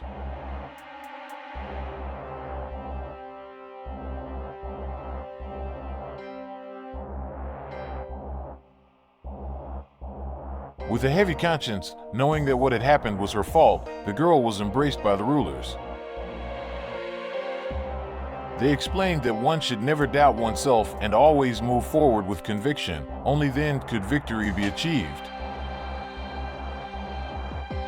Faye realized that her doubt had been enough for the beings of darkness to exploit her channel of communication with the divine and infiltrate it. For this reason, she needed to be much more focused and concentrated the next time she used her powers. The rulers realized that the commander of Lodi's had likely heard the entire plan and would inform the Empire, nullifying the element of surprise they had hoped for.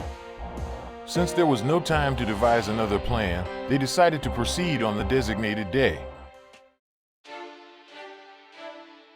Days passed, and the rulers returned to their kingdoms to prepare for the invasion.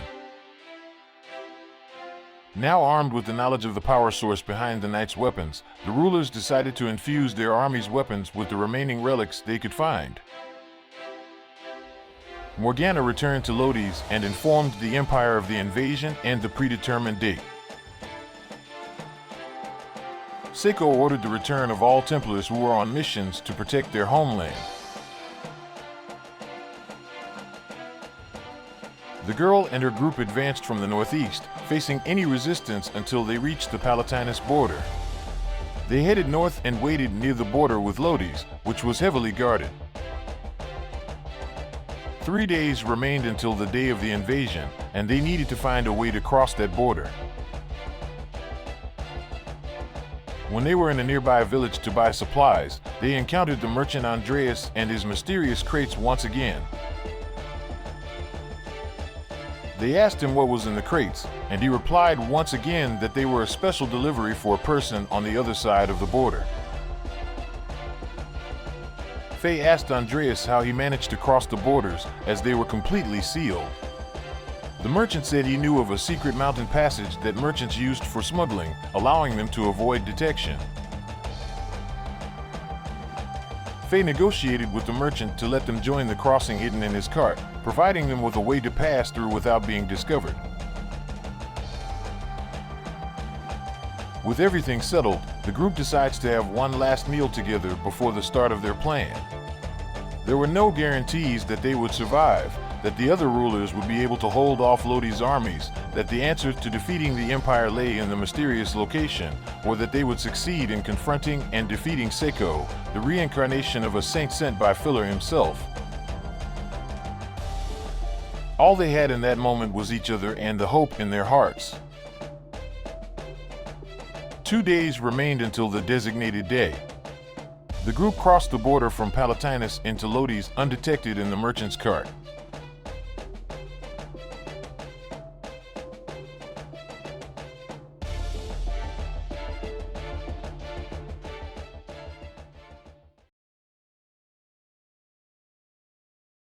Chapter 5. The Lodician War.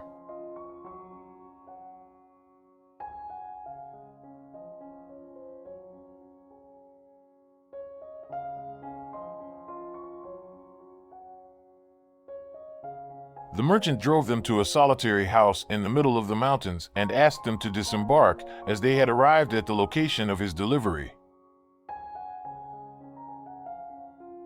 They were greeted by a young witch with a pointed purple hat who demanded her merchandise.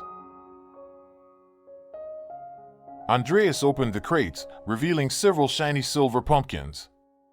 The young woman's expression changed completely, and she introduced herself as Deneb Rove.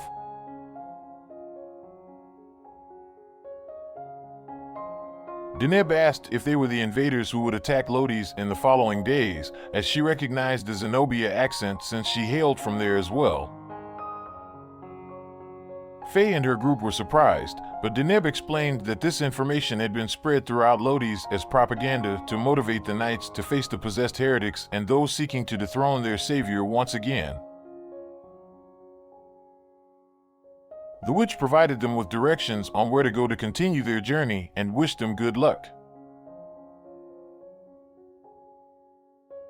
One day before the designated day, the group arrived at a village to wait, but there was no one there. After searching the place for some time, they were approached by a woman who claimed to be the only remaining inhabitant, as everyone had fled to seek shelter from the invasion. The woman introduced herself as Lady Elise and asked if they were the invaders, but she quickly added that many people in Lodi's were on their side, as they disagreed with the abusive manner in which Seiko had begun to dictate the rules in the kingdom. She told them they could take refuge in her house until the next day, as they would not be bothered by the Empire's knights there. Faye thanked her for her kindness, and they prepared for the next day.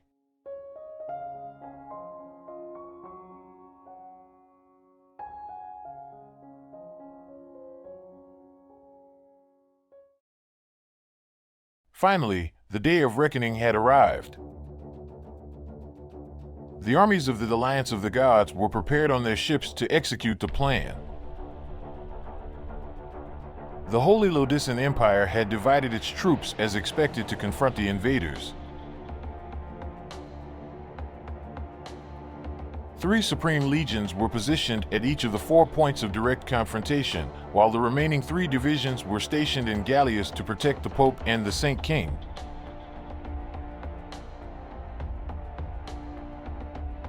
At 9 a.m. that day, the armies would have met on the battlefield. A fierce struggle for the freedom or enslavement of the people was underway. Versalia Aberith and her army from Valeria encountered the feared Lucian Silvereye, Lilith Nightfall, and Victor Gravesoul waiting for them on the coast. Aeneas Gallant and his army from Palatinus did not expect to see Alice Fanes, Nero Frostheart, and Kira Bloodrose as soon as they disembarked from their ships. Zhao Guanyu and his forces from Shipong were met by Catherine Courtney, Malachi Frostbane, and Ragnar Ironfist as they crossed the first fields. Himmed Zenobia and his warriors from Zenobia were ambushed by Alora Goldfong, Therian Stormbringer, and Zalazar Blackthorn.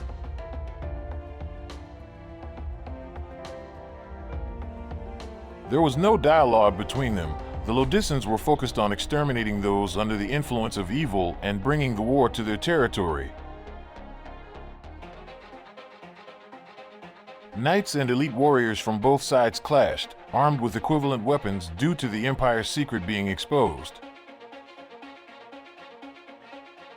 Faye and her group began to hear the sounds of armor and weapons colliding, knowing that they were racing against time to fulfill their mission in that kingdom. Lady Elise wished them good luck and sighed, seeing that the war in her land had finally begun.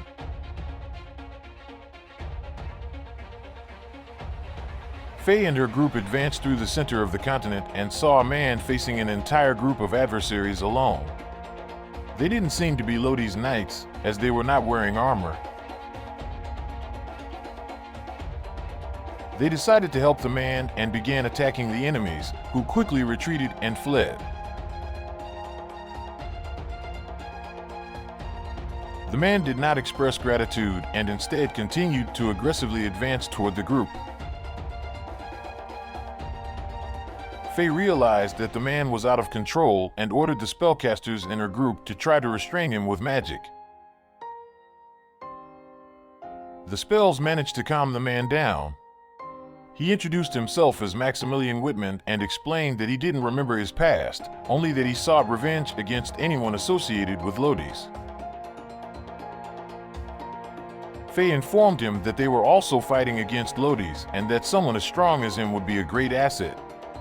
Maximilian decided to join the group and asked if they knew the masked individuals. No one in the group claimed to know them.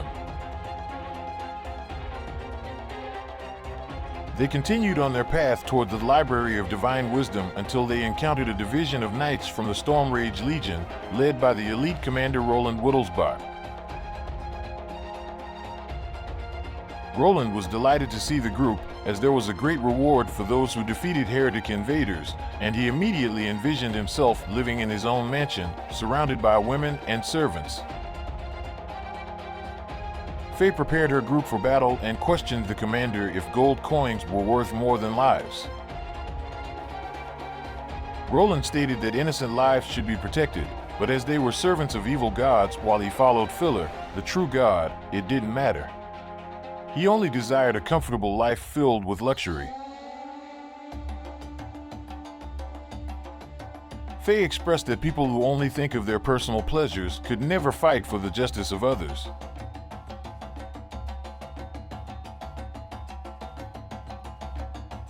In the end, Roland was defeated, and in his final moments, he realized that his pursuit of feudal goals was the true reason for his defeat.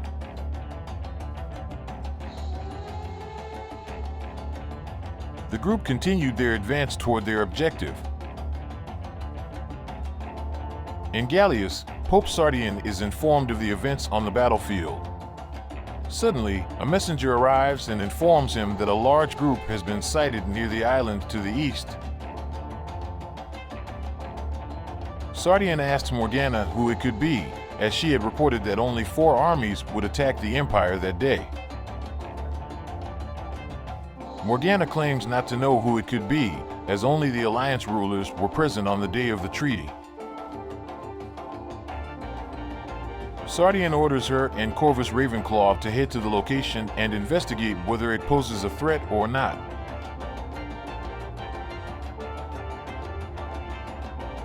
The messenger also brings news of a group approaching the kingdom from the northwest, but he is unaware of their identity. Sardian states that he cannot send anyone to investigate as he needs Tartarus to protect the capital. Seiko appears and declares that they do not need protection, as his divine power is capable of eradicating any malicious manifestation.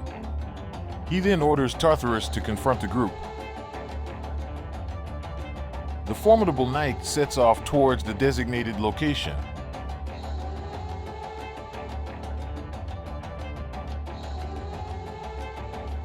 Faye and her group arrive at the Library of Divine Wisdom, a place where only the highest levels of the Lodician Church resided, safeguarding the original sacred documents of the religion.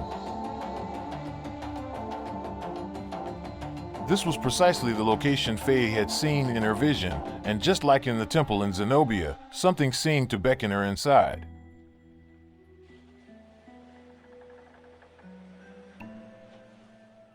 They enter the premises and are greeted by the senior bishops, who immediately attack them with powerful spells, claiming that the place is forbidden to all.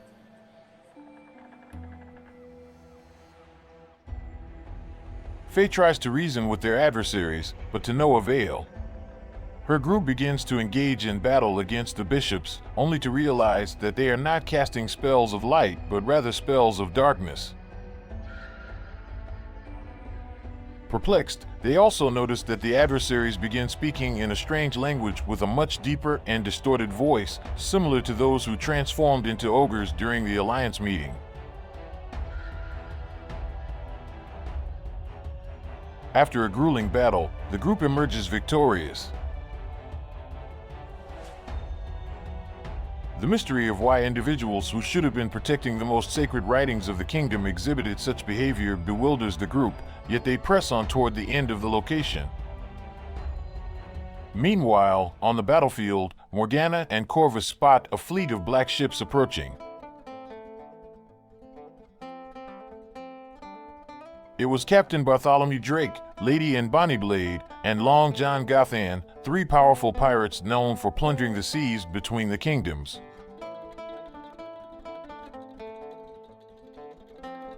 When they learned about the invasion taking place, they set sail toward Lodi's. They were after the treasures held in the Empire's coffers, and this day promised to be a great season for plunder. The pirate captains and their crew of seafaring knights engage in a fierce battle against the commanders. On the other side of the kingdom, Tartarus awaited to discover who his opponent would be.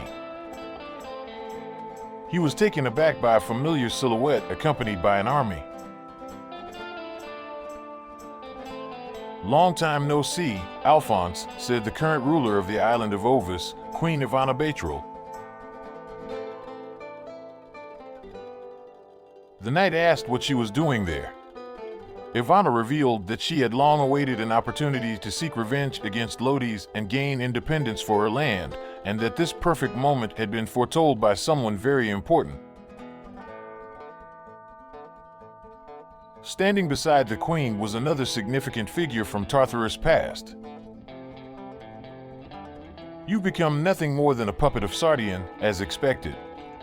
You are incapable of making decisions for yourself," spoke Sybil Alinda.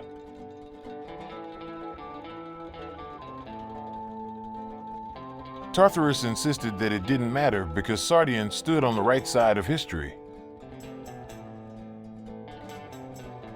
Ivana and Sybil questioned what had happened to the knight who had once fought for what was right, and Tartarus claimed that what was right was determined by strength. Seeking to remind his former battle ally of what was important, they clashed and the steel sang its song.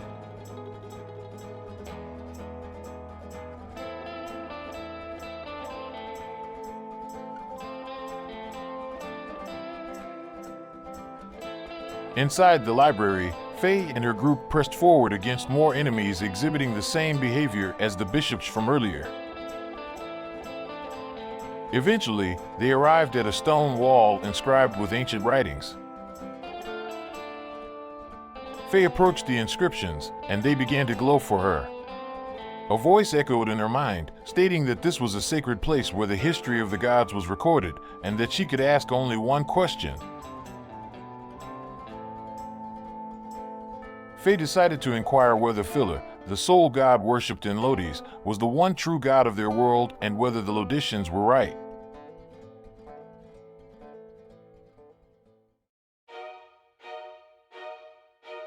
The voice responded by revealing that there was a god above all others, known by many names. This being was called the Supreme Being, the God of Gods, the Perfect Creature, the Sun God, Philaha, and various other names.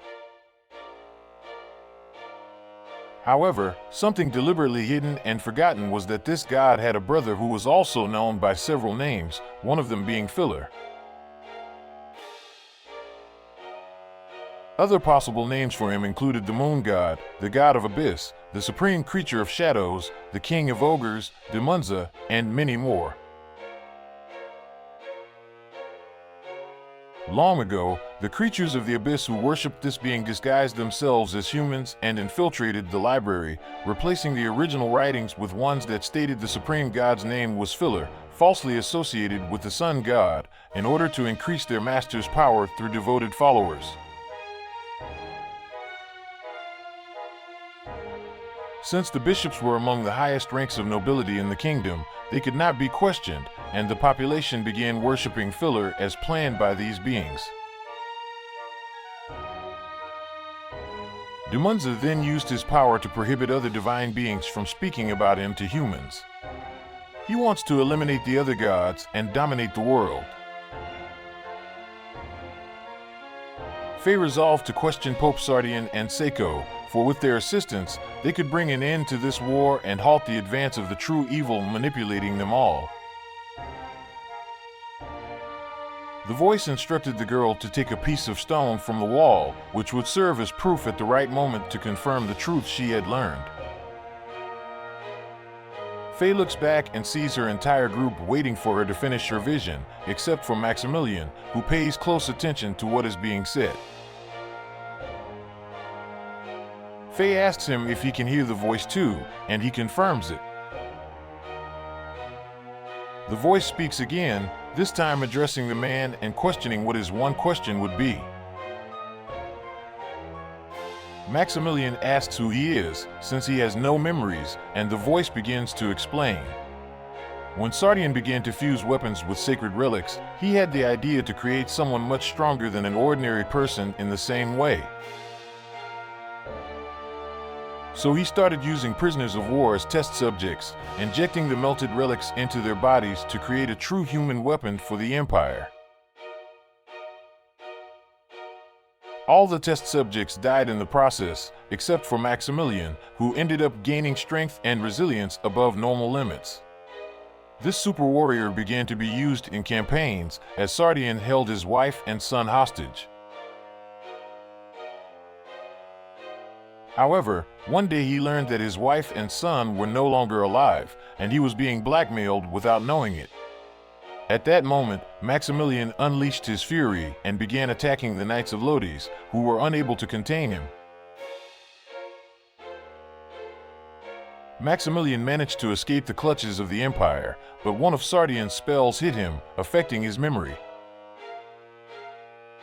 Since then, he has wandered the kingdom without knowing his purpose, but his fury awakens every time he senses someone from Lodi's nearby. Maximilian declares that he needs to avenge himself and kill Sardian for what he did to him and his family, something that would conflict with Faye's goal of ending the war. They agree to decide what to do once they meet the Pope, and the whole group rushes out of the library towards the capital. Meanwhile, on the battlefield, both sides begin to suffer losses in their armies. Versailles manages to gravely wound Lilith, but is also injured by Victor's attack. Aeneas kills Alice Fanes and advances with his army against the remaining commanders. Zhao Guanyu is injured by Malachi and Ragnar, but decides to unleash his special ability, a legacy inherited from the royal family of emperors. Zhao begins to make hand gestures, and a loud roar erupts. His body starts to grow, and fur begins to sprout. The royal family of emperors carries a virus in their blood that transforms them into war-tigers, a powerful race of half-human, half-tiger beings. Such a transformation should only occur at night, but through magic, he has developed a way to control the form and transform at any time. Now with his enhanced attributes, Zhao can fight on equal footing against the three commanders on the battlefield. Himmet faces his adversaries on equal ground, with no significant casualties at the moment. Morgana and Corvus are taken by surprise by the unknown techniques of the Kings of the Seas and are forced to retreat. Tartarus and his army face the army of Ovis. Sybil is killed by the knight, and Ivana is gravely wounded. The Queen says that it is not too late to do what is right, as that is what Eleanor would have wanted. Tartarus declares that it is too late to turn back now and that he will see it through to the end, putting an end to his former comrade in battle. With their commander defeated, the army of Ovis surrenders and is taken prisoner by the Knights of Lodi's. Tartarus briefly remembers his past and returns to the capital. A messenger approaches Sardian and informs him of the state of the war, highlighting how the invaders are resisting and that their weapons are not breaking as expected.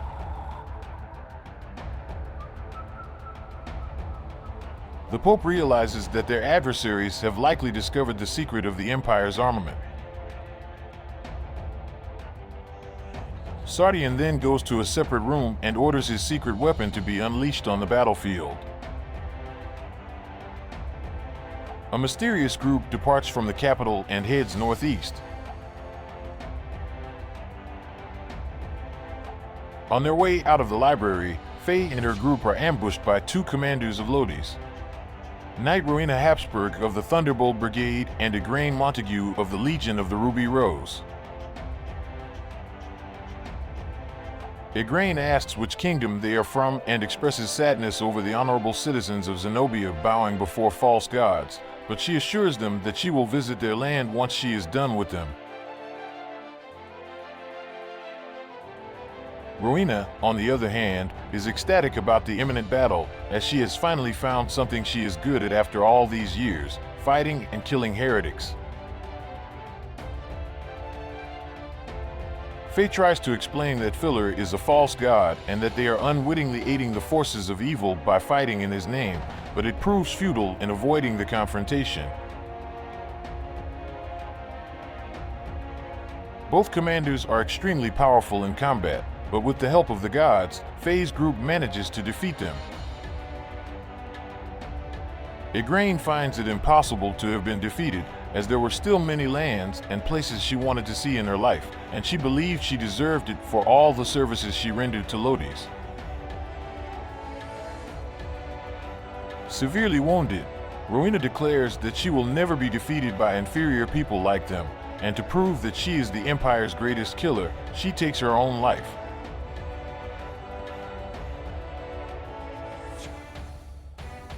Faye feels saddened to see how people with dreams are corrupted by the ideals of the Empire and end up dead. She offers a prayer for these condemned souls and moves forward. Meanwhile, to the north, Commander Nero retreats to seek reinforcements for his army but encounters a mysterious man on the way.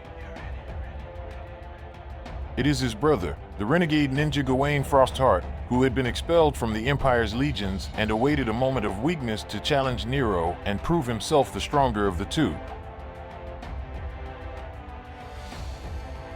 Nero argues that it is not the time for personal vengeance, but Gawain claims that nothing matters to him more than proving to himself that he can surpass his brother. The familial confrontation begins.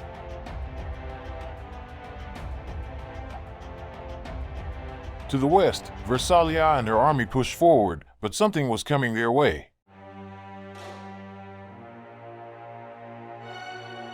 The same was happening on the other battlefronts.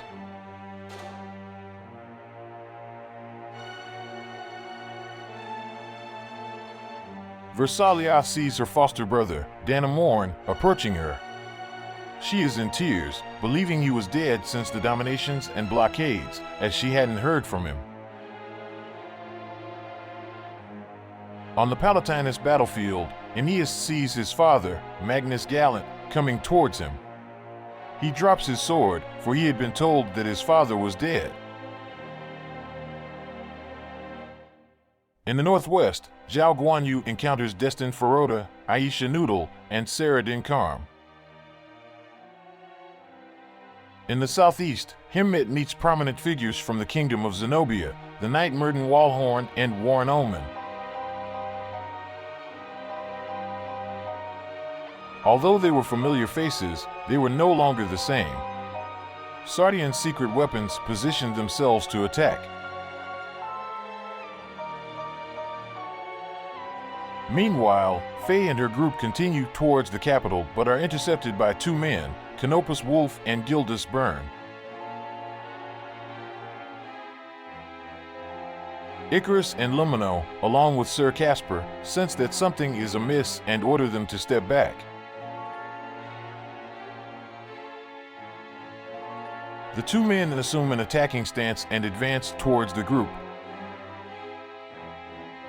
Sir Casper declares that there is no time to waste and instructs Faye and the group to move forward while they confront their former comrades.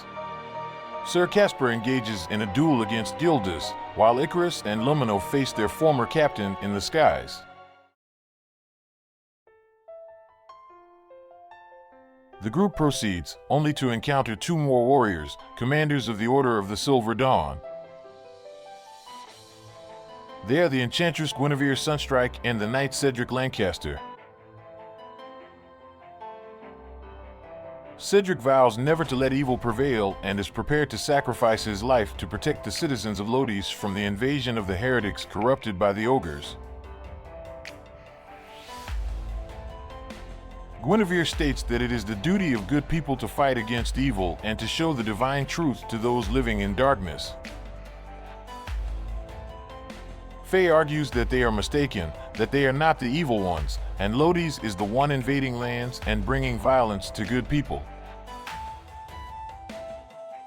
Cedric warns Guinevere not to be swayed by their words, for evil is manipulative and skilled at corrupting good hearts.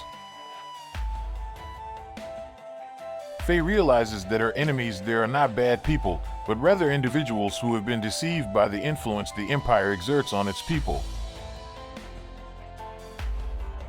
With no other choice, they are compelled to fight.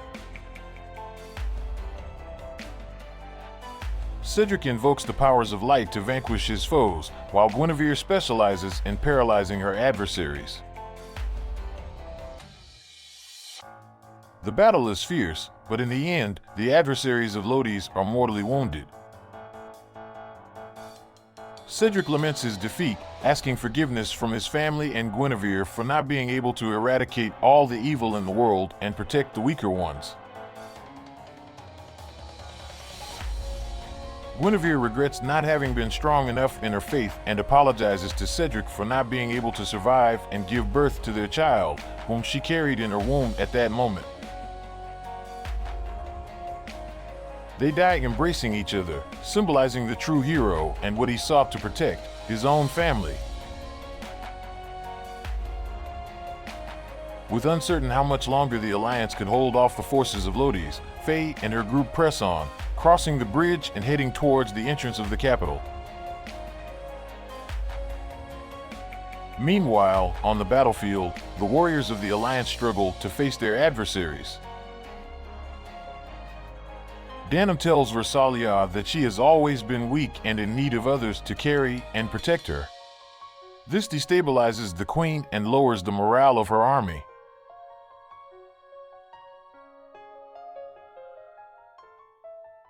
Magnus urges his son to show his full strength, as ruling over a noble kingdom like Palatinus requires not only good intentions, but also power and respect on the battlefield. Himmet tells the former warriors of Zenobia that they swore to protect their land and their people and cannot raise their weapons against their king, but his words fall on deaf ears. Zhao Guanyu manages to kill Ragnar Ironfist with his tremendous power, but the combination of the trio forces him to retreat, seeking a strategy to face them. The pirate Long John Gothan is killed by Morgana and Corvus, who continue to hold back the advances of the Sea Warriors. Faye and her group reach the entrance of the capital, Gallius, but two figures await them with their spears.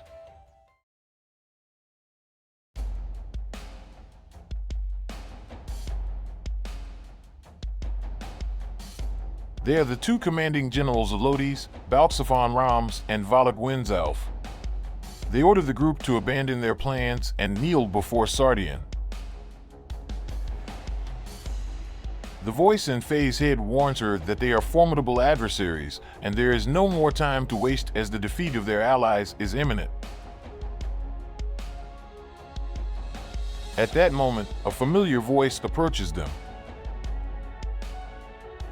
It is Lady Elise, stating that she will take care of facing the generals so that they can proceed. Balxaphon and Valak remark that she has finally revealed herself after all this time hidden within the Empire. Soon after, another figure approaches the two generals. This new man declares that the time has come for him to avenge his brother for all he has done, drawing his sword. The four characters engage in battle, and Faye and her group seize the opportunity to advance towards the Golden Colosseum, where Seiko and Pope Sardian await. Meanwhile, nearby, Canopus and the twins engage in a fierce battle. Despite their efforts to open the eyes of their former captain, he appears hypnotized. Lumino is gravely wounded and falls unconscious from the skies. Sir Casper tries to remind his fellow comrade of all the missions they undertook together under the orders of King Tristan, of all the people they protected, and of the evil that Lodi's and Sardian were imposing on the other kingdoms that did not follow their demands. Casper tries to show that their captain, Lancelot Hamilton, would never allow himself to be controlled in such a manner, but all his efforts are in vain against Gildas, who continues to unleash his powerful attacks against the knight. Faye and her group reach the Colosseum and quickly enter, climbing the stairs and traversing the grand, luxurious floors until they reach the top.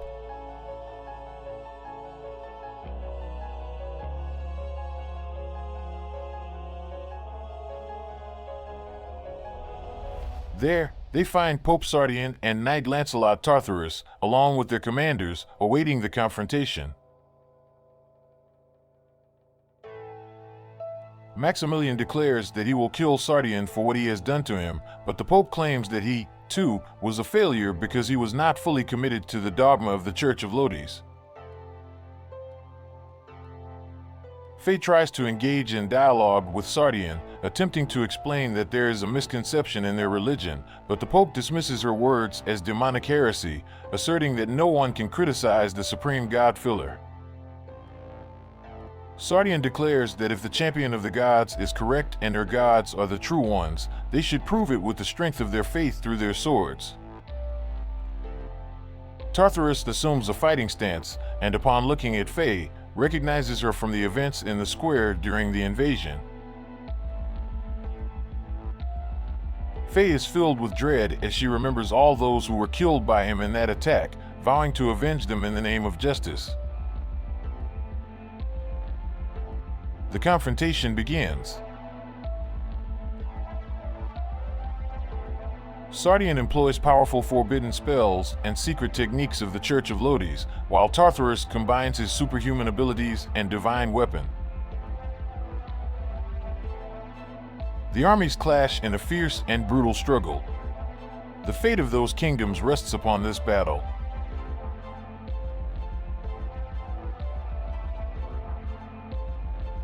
After a long and arduous fight, Faye once again prays to her gods, seeking the utmost power to deliver justice against her adversaries. At that moment, she sees a radiant figure responding to her prayers. Faye asks for her identity and for her power to be lent to her. She hears the answer. I am Ishtar, the goddess of light and justice, and lend you my power. Faye is overjoyed that the goddess she had prayed to and talked with in her mind has finally come to aid her in battle. With this newfound power, Faye unleashes a powerful arrow of light directly toward Sardian, hitting him in the chest. Sardian lies fallen, consumed by hatred, and commands Tartarus to destroy the girl at that very moment. Tartarus approaches Faye and summons the divine powers of his sword, just as he had done in the past. Faye visualizes the mighty sphere of energy forming in front of her, as she had witnessed during her childhood. Her comrades in the group scream for her to flee and try to reach her, but they are obstructed by their other adversaries. Faye realizes that it is too late to escape and begins to see her life flash before her eyes. She wonders if this is the end, if she has failed in her mission to free and save people from oppression. She recalls her dream of meeting her family, a reverie she thought she had forgotten. The sphere continues to grow, and in the blink of an eye, its impact unleashes an explosion. The pillars in the room tremble, the remaining knights fall to the ground from the shockwave, and a thick smoke engulfs the entire hall. The following moments were filled with complete silence in the room. Tartarus looks ahead and Sardian proclaims that this is the end, as their leader was dead. Several minutes pass, and the dust begins to settle, revealing to everyone's surprise that Faye is standing there, covered in dust but alive. Sardian is astonished and exclaims that such a thing is impossible, as no human could survive an attack from a divine weapon. This could only be the work of ogres and creatures from the abyss. However, Sardian and the others in the room quickly recall another way this could happen. Sardian states that the only way someone could survive a direct attack from a divine weapon is if, and Tartarus finishes his sentence, if they share a blood bond.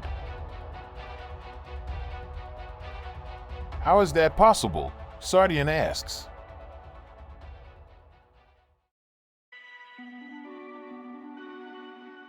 Tartarus have invaded Zenobia under the Pope's orders to steal the sword Brynhildr in the past. The sword was a royal treasure, heavily guarded within the castle of Zenobia.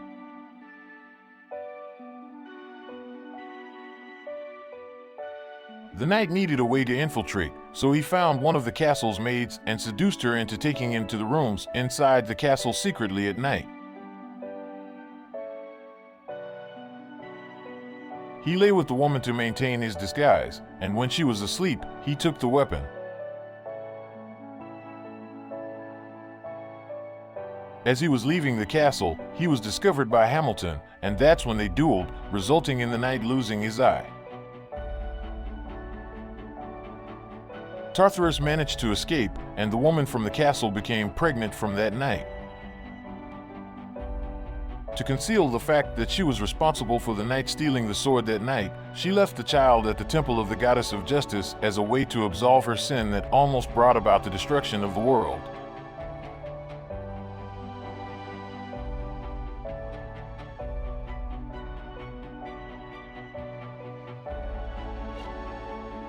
Faye is shocked to discover that the knight she had feared all along was, in fact, her father. But in the midst of this revelation, the goddess of justice takes control of her arms and fires another arrow of light at Sardian, hitting him once again. The Pope commands Tartarus to finish off the girl, but he remains motionless, unable to attack his own daughter. At that moment, Seiko Zenobia descends the stairs behind them. Sardian pleads for the reincarnation of Saint Lodi's to save them and punish the heretics. Seiko states that he no longer needs Sardian and delivers a powerful spell, bringing astonishment to everyone in the room. With the Pope's demise, all those who were under his mind control spell are freed, including Tartarus. Faye implores Seiko to give up on all this and set the people free once again. Seiko retorts that second-class citizens should not address a god like him, let alone speak nonsense. Faye and her group are left bewildered, as they had defeated all their enemies and made their way to Seiko. Seiko reveals that he knows they went to the library and discovered the truth about Filler, that he actually represented the god of the abyss. Seiko states that the world has always belonged to the strongest, and it should continue to be that way. He instructs everyone to look outside, where they see all the battlefronts engulfed in conflict at that moment. Seiko explains that this situation is exactly what he wanted. He imposed increasing oppression on all the kingdoms to force them to unite and invade Lodi's intentionally. Faye struggles to understand why he would bring war to his own land. Seiko reveals that Filler is immensely powerful, but unfortunately, he and his servants are condemned to reside in the abyss unless a chaos gate is opened as a passage to this world. The group argues that it is no longer possible, as the Zenobian expeditions had sealed all the Chaos Gates. Seiko acknowledges this fact, but begins to speak about how the Chaos Gates were created. They were forged by the gods at the moment of the world's creation, using immense energy, sacrifice, and divine power. Seiko explains that this war is exactly what he needs to recreate the same environment, filled with hatred and violence. The vast amount of relics in the Colosseum provides the energy, and his divine power supplies the perfect raw material to create a new Chaos Gate, the greatest of them all, and bring the ogres and their king to dominate this world. At that moment, Himmet enters the room and sees his brother, unable to comprehend why he would do such a thing. Seiko is the reincarnation of Saint Lodi's, so why would he desire the end of humanity? Something is not right. As this unfolds, the fragment of the library stone in Faye's possession begins to glow, and the goddess of justice within her fires it like an arrow at Seiko. Seiko easily catches the object with his hands, but it emits a powerful light. The light begins to transform Seiko's skin, revealing another person beneath. "Who are you, and what have you done to my brother?" Himmet demands. Seiko replies that Himmet has always been so absent-minded, never realizing what was happening. The man introduces himself as Rashidi and reveals that everything that has occurred was part of his plan from the beginning. Rashidi reincarnated as a child with the blood of a god in Palatinus and, with his extraordinary magic control powers, decided to take control of Zenobia in order to obtain the zodiac stones held by the king. He used his powers to create the vision in Pope Sardian's mind that Saint Lodi's would return to the sacred city, thus provoking the invasion of Zenobia. While Zenobia was under attack and amidst the confusion, Rashidi hid in the shadows until he reached the king's son, Seiko. Using his powers, he assumed the boy's identity, deceiving everyone and growing until he became the king of Zenobia. With the zodiac stones in his possession, he realized it wasn't enough power to create a Chaos Gate. Thus, he needed more relics and energy.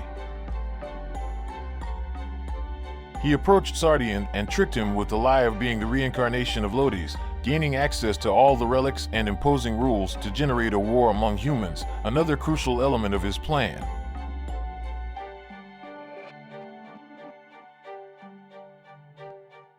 Tartarus declares that Rashidi is an imposter, manipulating everyone to fulfill his own objectives, even going as far as killing a holy figure like Pope Sardian and attempting to initiate another ogre battle.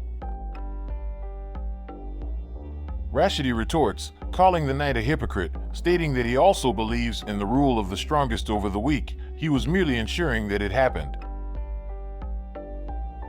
Rashidi reveals that his final plan is already in motion, attempting to persuade Fate to join him. He claims that as a special girl, she could harness the power of the gods from the abyss, and together with his divine entity, they would be invincible, reigning over the planet and all other creatures. This triggers memories in Faye of the time she lost control and was overwhelmed by the energies of the abyss. However, this time she is steadfast in her mission. She is determined to bring justice to someone who was trying to destroy the world.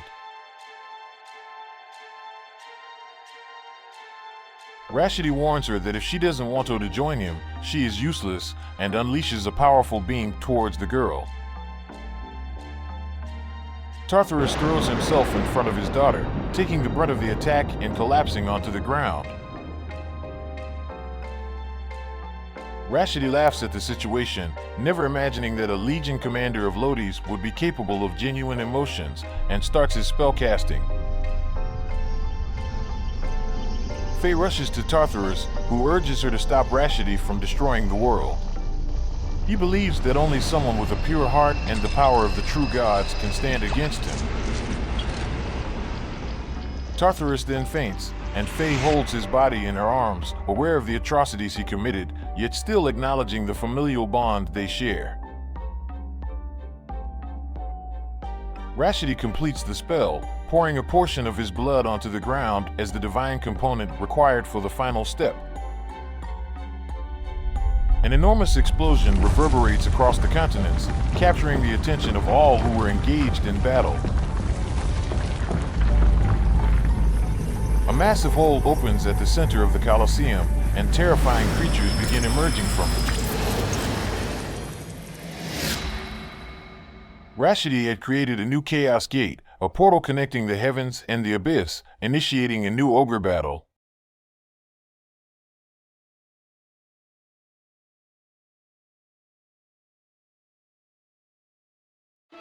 Chapter 6. A New Menace.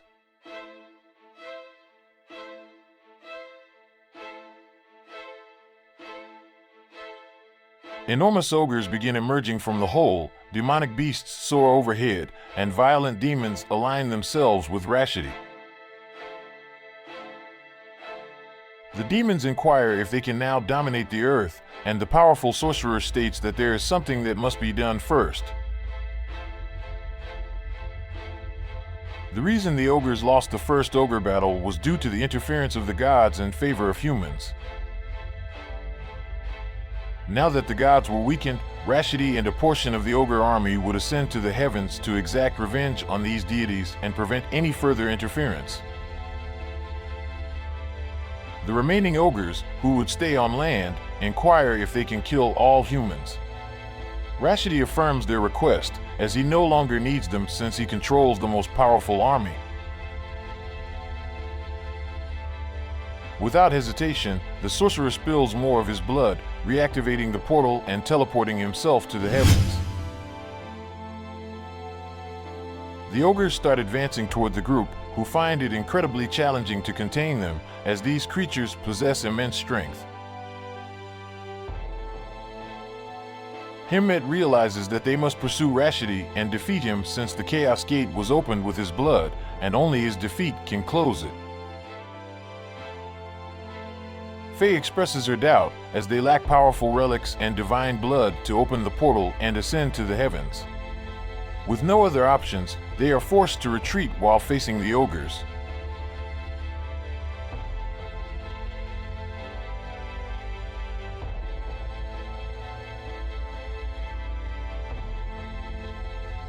More creatures emerge from the portal and start advancing toward the kingdom, catching the battling armies off guard, who desperately attempt to defend themselves against these creatures. Lucian Silveri, Catherine Courtney, and Therian Stormbringer, having confronted Seiko earlier and realized he was not who he claimed to be, now comprehend that he has succeeded in initiating the ogre battle. Seiko had recognized the vices of the three commanders and revealed his plan to them, manipulating them into joining him by promising rulership in the world after the ogre's victory. Observing that the second ogre battle had begun, they make their way toward the capital. Witnessing the ogres attacking both the Alliance and Lodi's legions, the commanders decide to put aside their differences and fight together to confront this threat. They must hold back the ogres in their kingdom, for if they were to escape, it would mean the end of the world. The soldiers on all fronts are heavily wounded from the previous battle, making it difficult for them to fight against the creatures. The Frostheart brothers, Gawain and Nero, continue their confrontation until Nero is defeated by a fatal blow. Gawain proves himself stronger than his brother, only to be taken by surprise and devoured by a massive ogre charging toward him. It was a fate that could have been avoided if the two had fought together against the creature. Faye and her group continue their retreat until they spot a fiery meteor crashing near their location. The voice in Faye's head urges her to go to that spot, and she follows its guidance.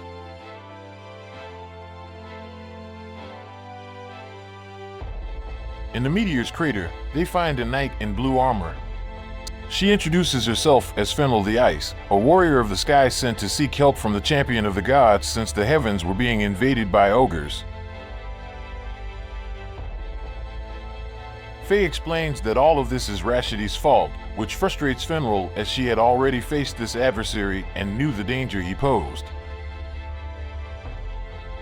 Faye adds that they have no way of going after him since they lack a means to open the Chaos Gate. Fenril reveals that her sword, Brynhildr, which was on Earth, possessed that capability, and she could sense that the sword was nearby. They decide to join forces and retrieve the artifact.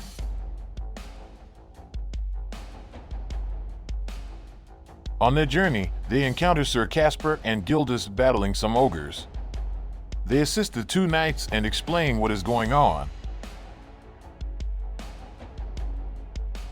Sir Casper rejoins Faye's group, while Gildas sets off to find his other companions. Along the way, they also come across Canopus and Icarus. They stand before Lumino's lifeless body, defeated in battle. Icarus returns to the group, and Canopus prepares to confront the ogres alongside Gildas. Faye's group encounters Legion commanders Lucian Silvereye and Catherine Courtney, and they are forced to fight them in order to proceed.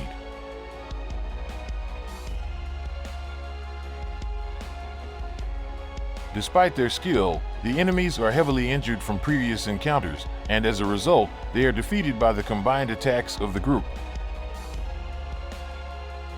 They find Versalia and Danum on the battlefield and explain what is happening. Versalia states that there is no time to waste. They must defeat Rashidi before it's too late. Meanwhile, the remaining warriors on the battlefield will hold off the ogres for as long as possible. Following the guidance of the celestial warrior, they come across a man being cornered by monsters while carrying the sacred sword. They defeat the monsters, and the man introduces himself as Vayne the Vicious, one of the pirates who managed to enter the Colosseum and steal the sword without anyone noticing before the chaos ensued. Vayne expresses his fear of the malevolent creatures and his desire to survive, thus deciding to entrust the sword to Faye and her group under the condition that they protect his life. With the agreement settled, they make their way back to the capital of the kingdom. Many soldiers and commanders are defeated on the battlefield as they try to confront the infernal hordes. On their way back, Faye and her group encounter Legion Commander Therian Stormbringer, who becomes determined to claim the head of the champion of the gods as a prize for Rashidi. They engage in battle, and although Therian is severely injured, he manages to escape. Upon their return to the capital of Lodis, they are once again confronted by the group of masked individuals they encountered earlier. The supposed leader of the group appears and reveals himself as Dracarin Gorgothard, a lizard man. He professes his devotion to the legendary dragon lords and their powerful spells, which were banished to the abyss during the first ogre battle. Recognizing that lizard men are descendants of this race, he gathered a group of cultists to open the Chaos Gate and allow these beings to walk the earth once more. Dracarin reveals his alliance with his old master Rashidi and heads towards the Colosseum, while his group of masked lizard men engage in battle with Faye and her knights. Faye manages to defeat the formidable opponents, and they rush towards the Colosseum, facing the emerging creatures along the way.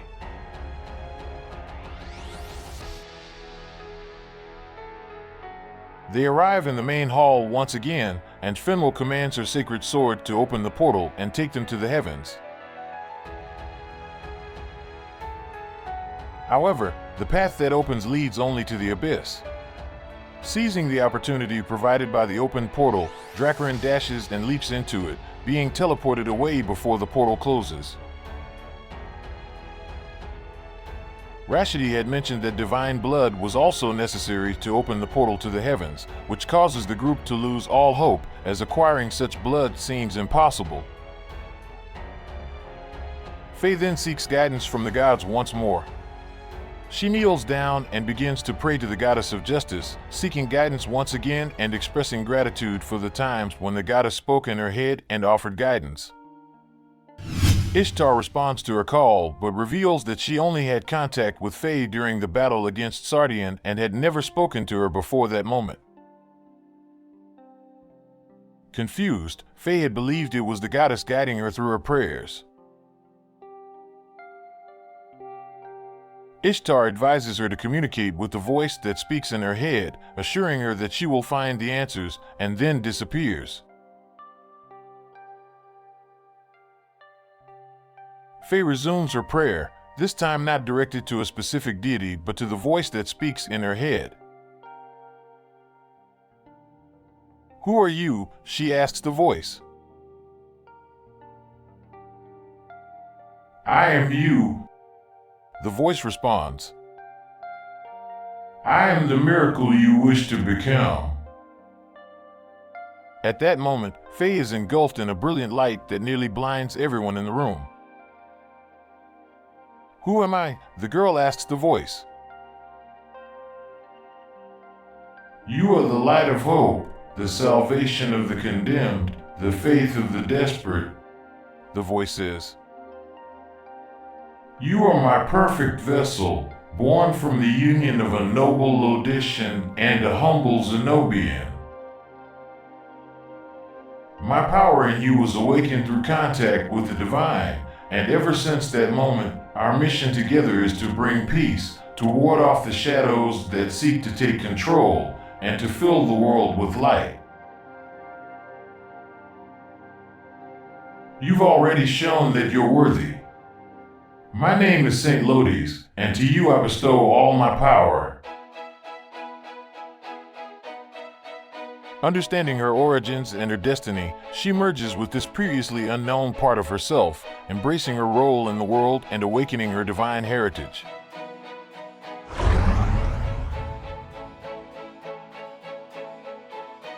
Everyone in the room feels a warmth in their hearts as they gaze upon the girl, filling them with hope and courage. They all recognize that they are in the presence of the true reincarnation of the Savior. Faye, now much more confident, declares that it is time to put an end to all of this and bring peace to the world. She spills a drop of her divine blood onto the ground, and the Chaos Gate begins to activate, transporting them to the realm of the gods.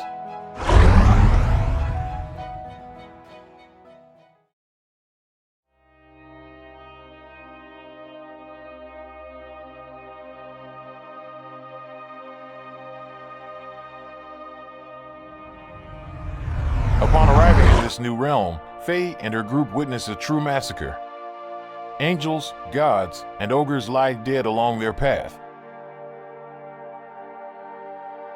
Faye catches sight of the gods who had lent their powers to her on the earthly plane, engaging in fierce battles against Rashidi's powerful demons. A severely wounded goddess approaches them, Philana, the goddess of love.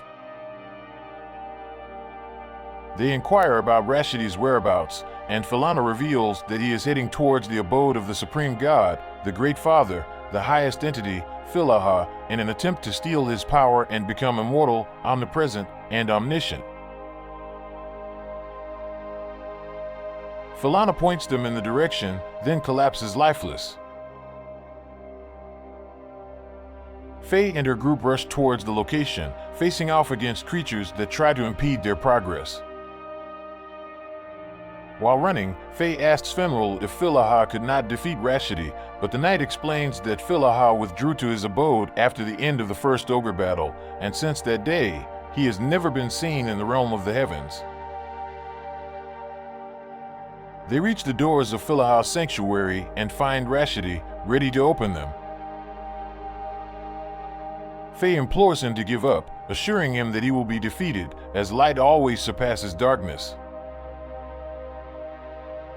Rashidi claims that this time would be different, for he would become the supreme god and be unstoppable. He opens the doors and steps inside, with the group pursuing him.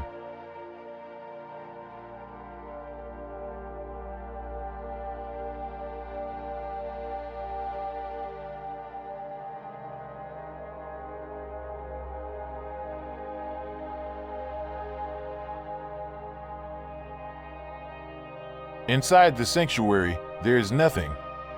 No sign of Philaha, no relic containing his power, nothing, only an empty space with no way out. Philaha had vanished and abandoned the world.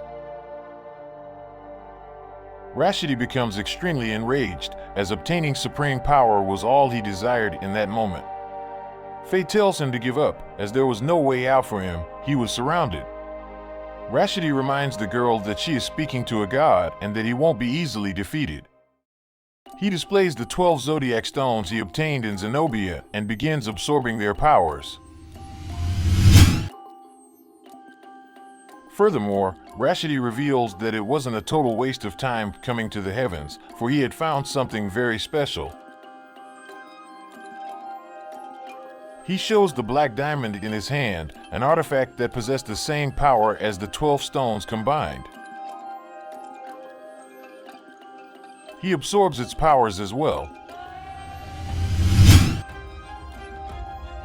With an excess of power, his body transforms, adopting a divine appearance, and the battle begins.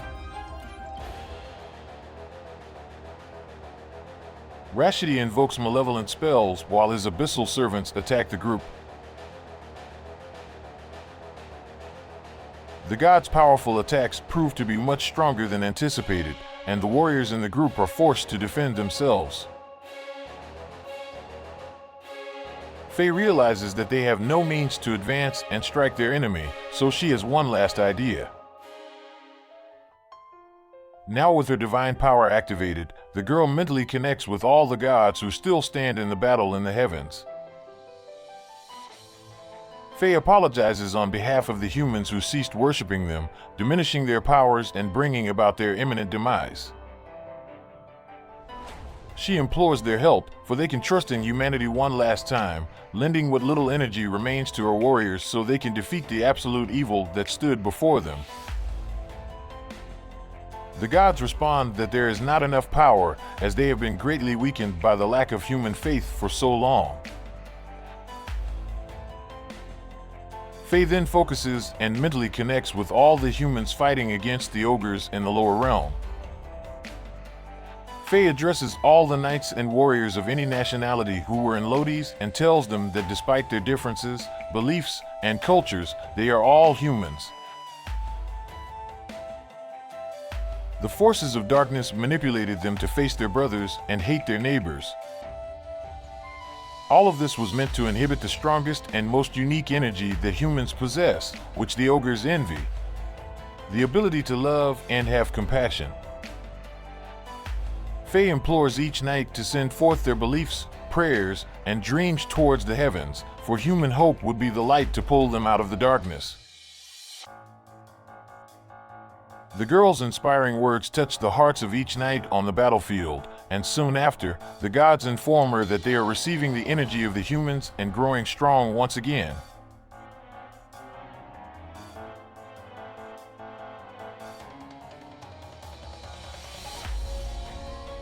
Faye channels her power, and each of her warriors embodies a divine entity at their peak potency. With this newfound army, they begin advancing against Rashidi, launching their attacks upon him.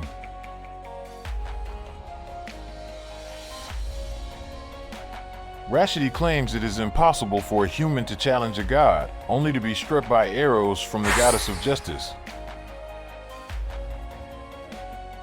Although sustaining heavy damage, Fenwell tells Faye that Rashidi is a god and cannot be defeated by attacks from other gods according to divine decree.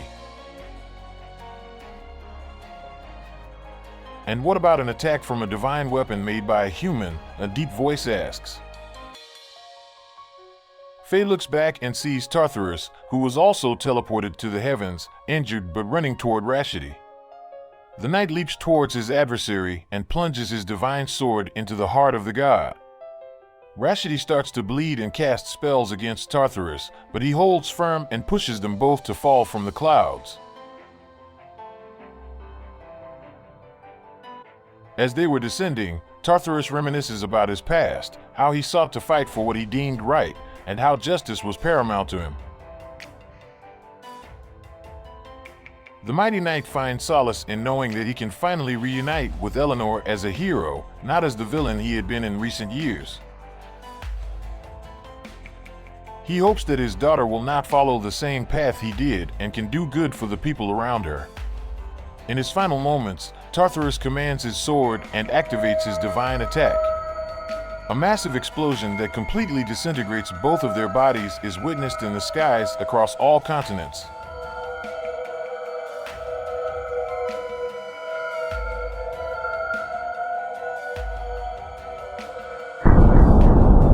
With Rashidi's defeat, the ogres lose control and start being defeated. The surviving gods express their gratitude for being saved and use the remainder of their energies to send the group back to the Colosseum.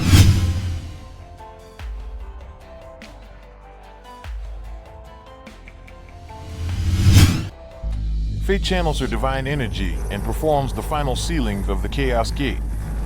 The colossal amount of energy required to seal a gate of that magnitude causes the Colosseum to collapse upon itself, shifting even the positions of some land masses in the world.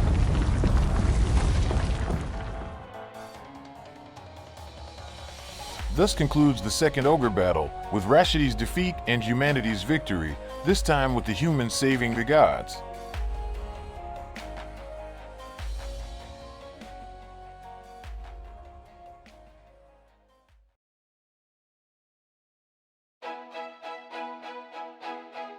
Epilogue.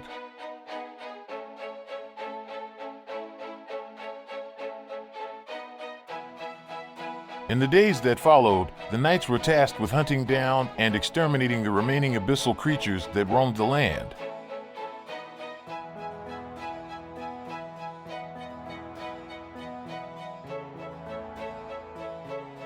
Many lives were taken by the monsters, and terror-stricken soldiers fled in fear.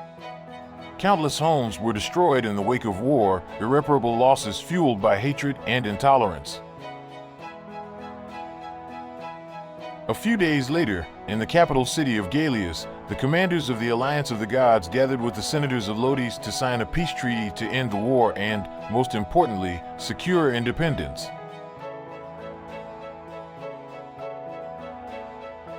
This treaty ensured the self-determination of different peoples and nations over their cultures, religions, and traditions from now on. It became known as the Galicia-Zytagenia Treaty.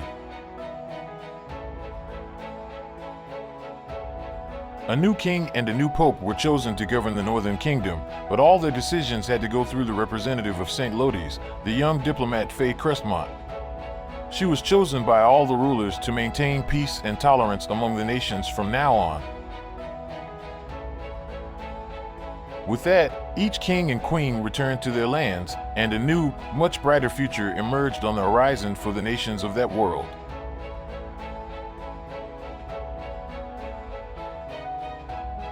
Six months later, the kingdoms were supposedly at peace, but reports of ogre sightings started to circulate among the population again.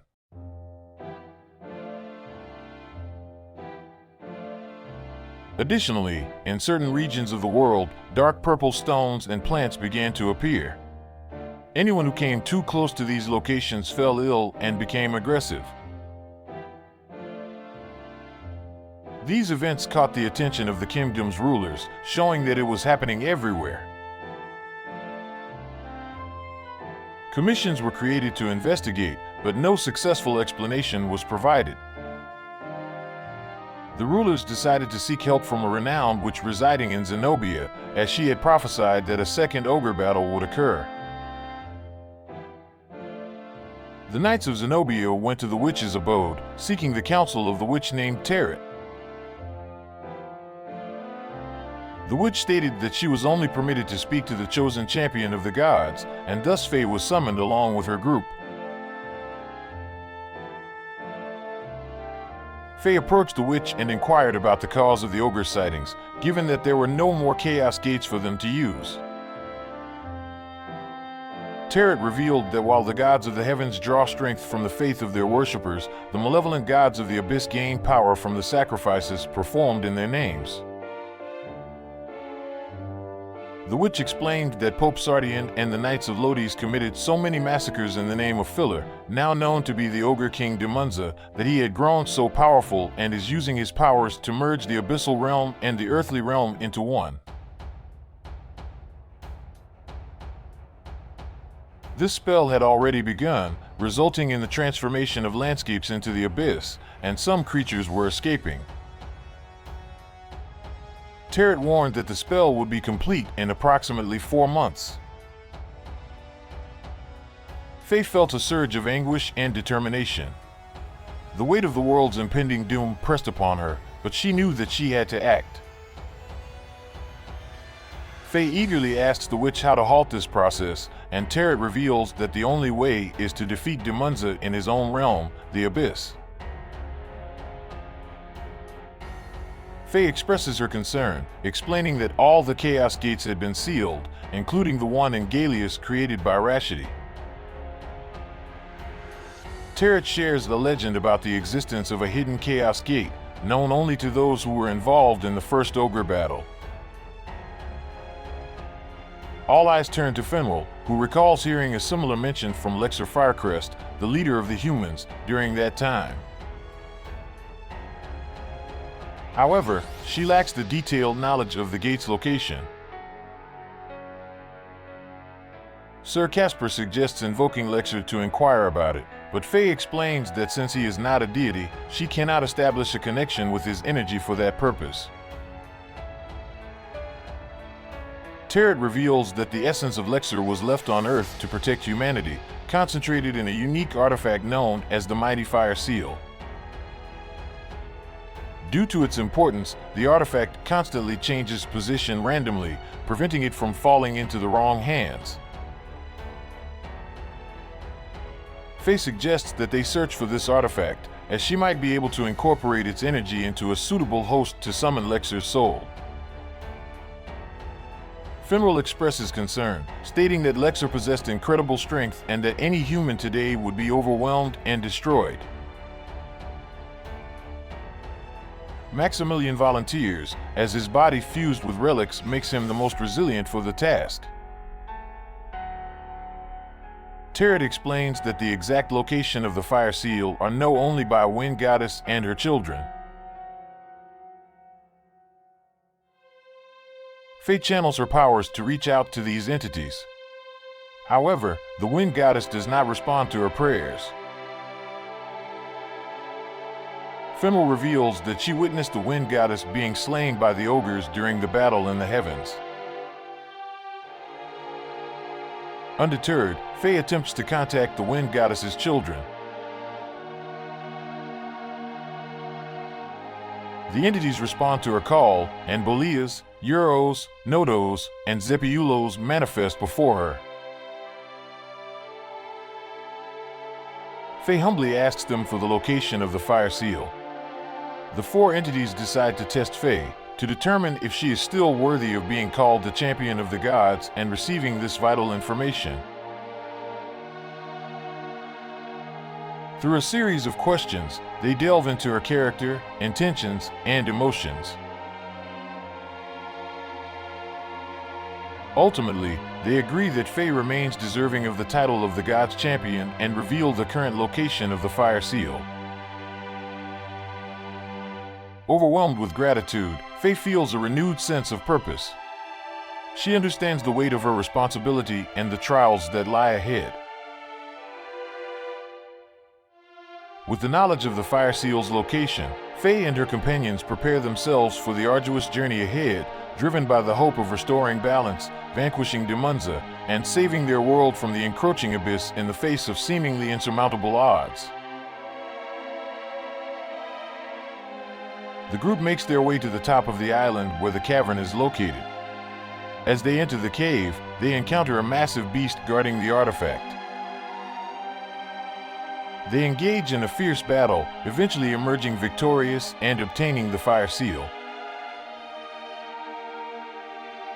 Faye hesitates for a moment and asks Maximilian if he is certain about going through with this, as there is a risk of him losing his life in the process. Maximilian replies that he no longer fears death, as everything he held dear in life, his family, had already been taken from him. With resolve, Faye begins to channel her powers, merging Maximilian with the essence of the ancient hero. The warrior cries out in agony as his body is subjected to the overwhelming surge of energy. His muscles start to bleed, and he falls unconscious.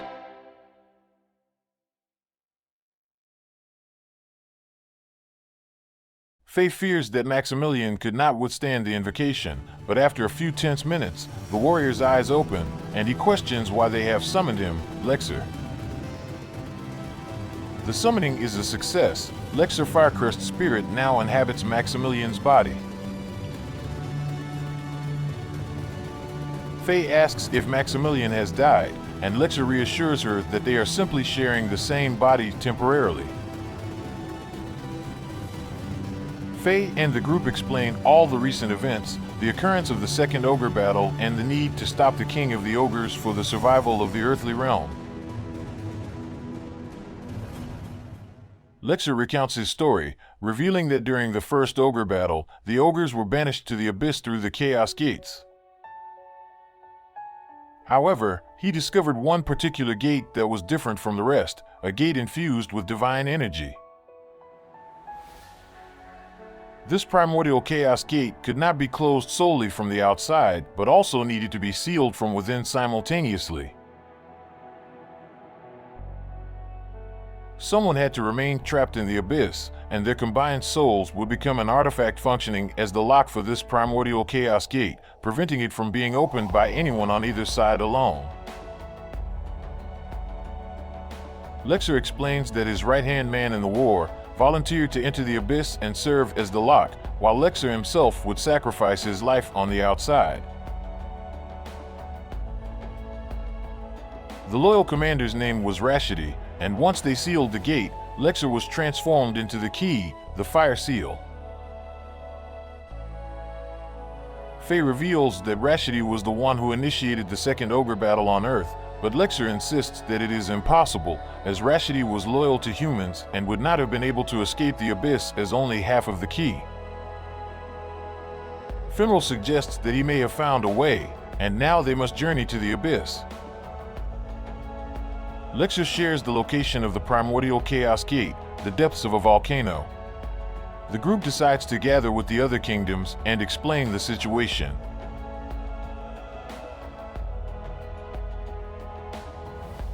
Fearing that the earthly realm would be left unprotected during their descent into the abyss, great warriors from each kingdom and their leaders make the courageous choice to remain and defend the population against the increasingly frequent ogre attacks. A portion of their armies will accompany Faye and her group on the mission to defeat the king of the ogres in the abyss. Faye is informed that the abyss is a poisonous place for any surface-dwelling creature. If contaminated, one becomes corrupted by the malevolent forces and transforms into an ogre. Determined to find a way to overcome this, Faye seeks the aid of the divine entities.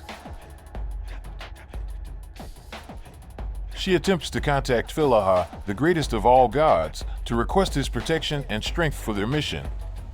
However, her prayers go unanswered. Philaha truly was missing. Undeterred, Faye tries again, this time reaching out to the other gods.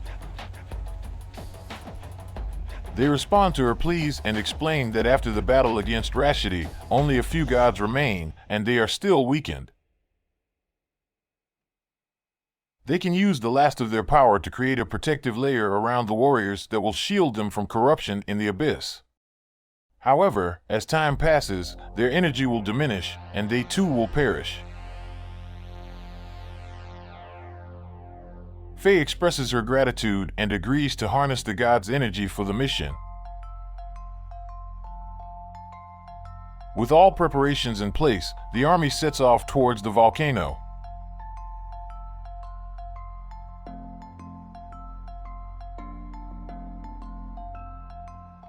As they descend, they encounter fire-corrupted creatures, confirming that they are heading in the right direction.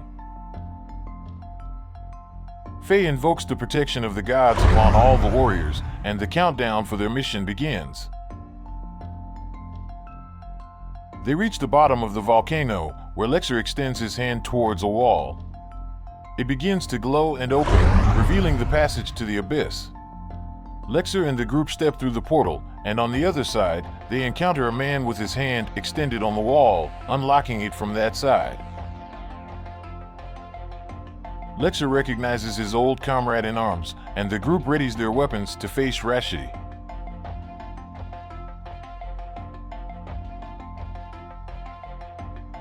Rashidi reveals that he has always been there, guarding the entrance for Lexer's return. The sorcerer explains that while in the abyss, the ogres tortured him and attempted to corrupt him into revealing information about the primordial portal.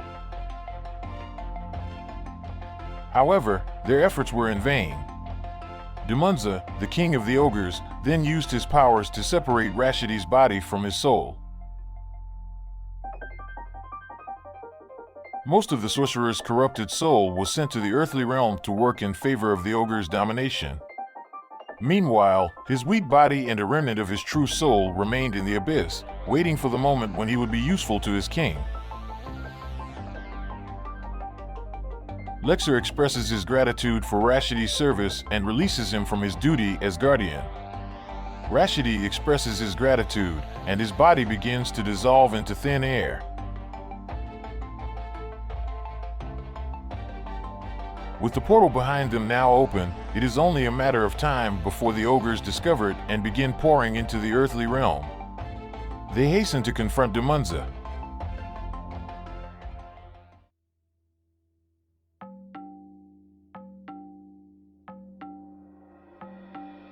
From atop a mountain, they behold a vast, purple-hued plain where creatures clash in fierce combat. In the distance, numerous castles can be seen, some closer, others more distant, but one stands out at the center of the plain with its towering walls and a colossal steel gate. Lexer explains that the ogres are fueled by human vices, and therefore, the king of the ogres must be incredibly proud and vain, which would explain why he built the largest castle for himself. With this knowledge in hand, they know where to go. They press forward and find themselves ambushed in the midst of a skirmish between creatures forced to fight.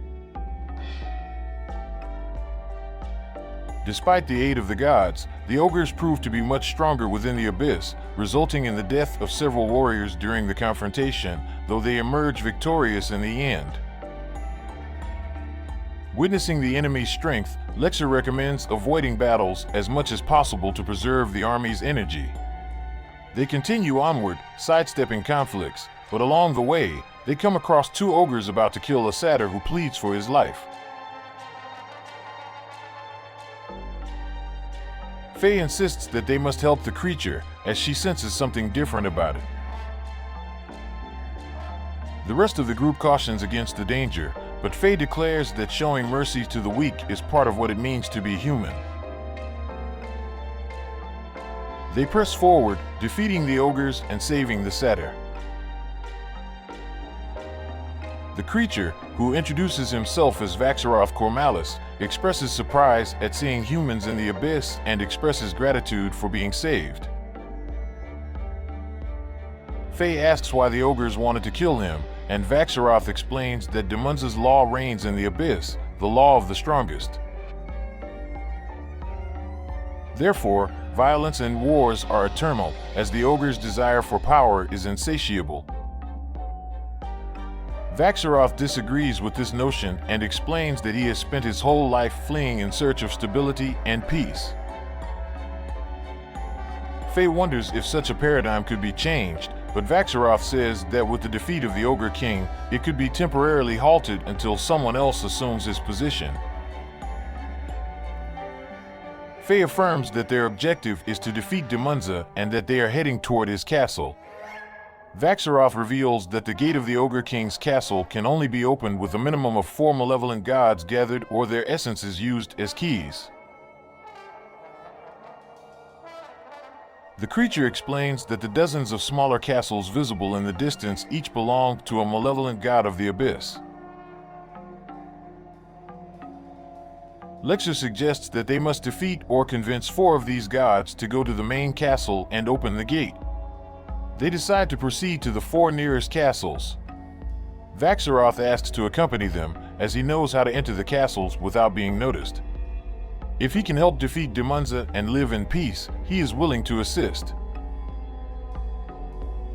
The group acknowledges the danger, but Faye recognizes that their time in the abyss is limited, and they cannot afford to waste it.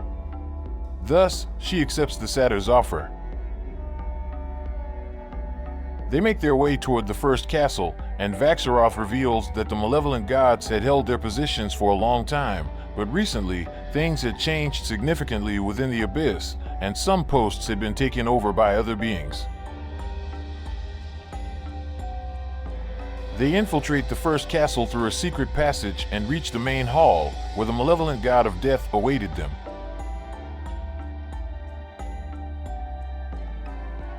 Occupying this position was the sorcerer Tazgath Balvar. Tazgath reveals that he was once human and known as Nibeth Abdulord, but he overcame his physical weakness and now reigns supreme in the abyss with his power. Faye explains that they need his key to destroy Demunza, but Tazgath dismisses their request, declaring that all he wants is to kill them. A furious battle ensues, with the powerful god commanding armies of the damned and casting dark spells. Faye's group attempts to strike blows against their adversary, but Tazgath claims that in the abyss, humans hold no power. Lexer states that only the human soul possesses enough power to strike a malevolent god, and Valentine volunteers to sacrifice himself to strike their opponent. While the army holds back the legion of undead, the cleric steps forward and tells Tazgath that he has forsaken the greatest miracle of all, which is human life, and for that reason, he will always be inferior to humans. Valentine seizes the mighty sorcerer and urges Faye to strike them both to defeat their adversary. Faye calls upon the goddess of justice to aid her, and with her accurate arrow, she pierces Tazgath and Valentine, causing an explosion that disintegrates them both. The condensed essence of the malevolent god falls to the ground like an artifact, and they swiftly collect it before moving on to the second castle. Along the way, Faye prays for Valentine, a true hero who sacrificed himself for humanity. They arrive at the second castle, which belongs to the malevolent god of ambition. Through a secret passage, they reach the main hall, which is filled with humanoid draconian creatures. Above them stands a figure the group immediately recognizes, Dracarin Gorgothard once again. Dracarin reveals that he ventured into the abyss and encountered the true dragon lords who surrounded him, and through their knowledge, he elevated himself and became a dragon lord as well. With his power, he subjugated the former malevolent god of ambition and took his place. Faye states that they need his key to access the Ogre King's castle, and Dracarin declares that he swore to protect it through the Dragon Lord's pact, initiating the battle.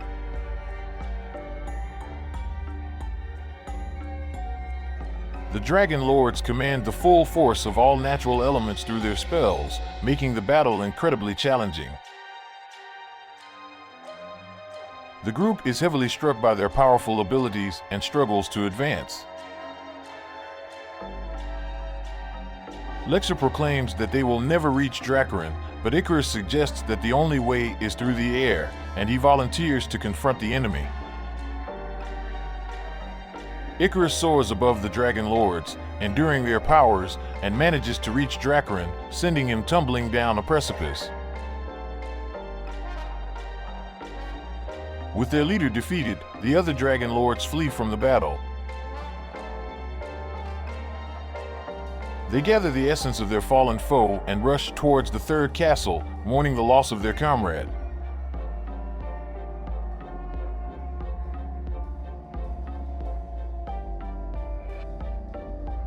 As they reach the third castle, the home of the malevolent god of darkness, they are greeted by shadowy creatures waiting at the gate.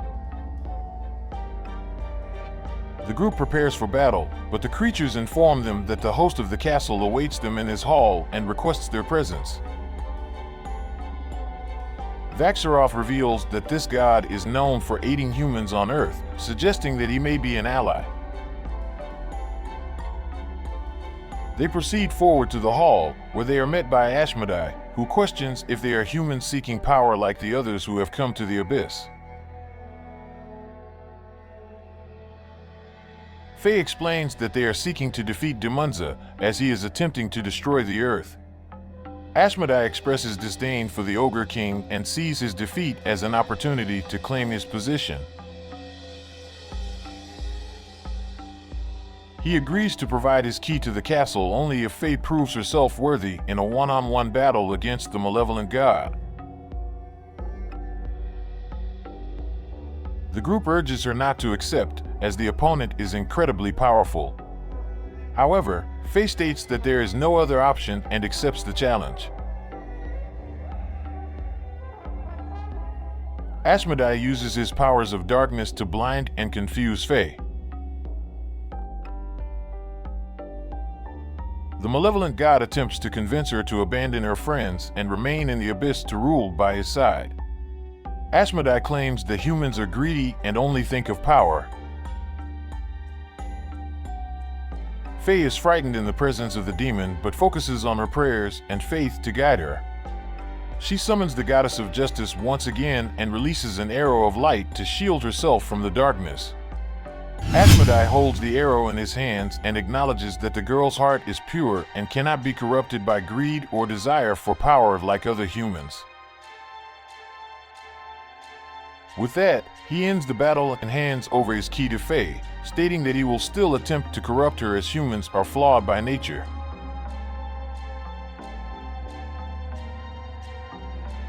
As they leave the castle, Faye realizes that the divine protection over her army begins to falter, and she witnesses some gods in the sky dying due to the depletion of their powers.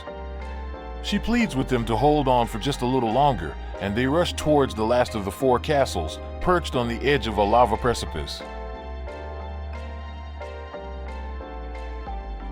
They manage to enter through a secret passage and reach the main hall, where the god of destruction, Diablo, awaits them. The powerful creature recognizes Fenwolf from their previous encounters, claiming that this time he will destroy them all. Diablo summons demons and cursed creatures to fight alongside him, and the battle commences. The mighty god is relentless in his attacks, and Sir Casper is mortally wounded. The knight declares that he will not die there, volunteering to sacrifice himself against the beast. The dwindling army in Faye's group holds off the enemies as the knight advances towards the monster. Casper drives his sword into the heart of the beast, and Faye prepares the arrow of the goddess of justice, striking them both and obliterating them entirely. Faye sheds tears for her fallen warrior, and Lexer retrieves the essence of the malevolent god, stating that they must press onward. They race towards the main gate, remembering their entire journey alongside Sir Casper. Arriving at the Ogre King's castle, Vaxaroth announces that he will open the gate with the 4 keys, and the members of the group hand him the essences of the malevolent gods. Vaxaroth employs his powers, and the gate swings open completely. As they were about to move forward, Vaxaroth reveals his true intentions, injecting the four essences into himself and transforming into a colossal and powerful creature. The monster declares that he knew all along that by lying and manipulating the humans, he would gain the power to subjugate even the Ogre King himself. Faye expresses her surprise at his transformation, but Vaxaroth claims that the essence of a being cannot be changed. He states that creatures of the abyss have no moral constraints, and violence is an inherent part of their nature, an unchanging truth. They engage in a ferocious battle, but in the end, Faye and her group emerge victorious at the cost of Archer Zachary Ashcroft's sacrifice. More gods in the sky succumb to exhaustion, and the goddess of justice urges Faye to hasten, as they cannot endure much longer. The group pushes forward, climbing numerous floors until they finally reach the Grand Hall, where a man sits upon his throne, observing their arrival.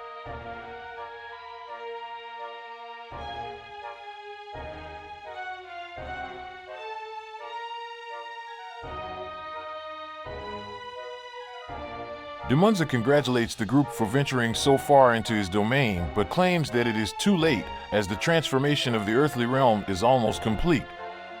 Faye declares to the Ogre King that she will not allow him to bring harm to humanity, but Dumunza counters by stating that true evil resides in the hearts of people. He displays the wars and violent events that have plagued the earth, attributing them solely to the greed and desire for power within humans. He argues that ogres are merely amplified manifestations of human desires and therefore deserve dominion over the world, as they do not hide their true natures. Faye asserts that this is wrong, as humans, unlike ogres, are capable of acts of kindness and love. She reminds her group, who have joined her to protect and fight for a shared ideal. The girl contends that the malevolent gods envy humans, which is why they seek their destruction, unable to accept that humans are superior. Dumunza dismisses her words as meaningless, claiming that truth is proven through steel, and the battle ensues.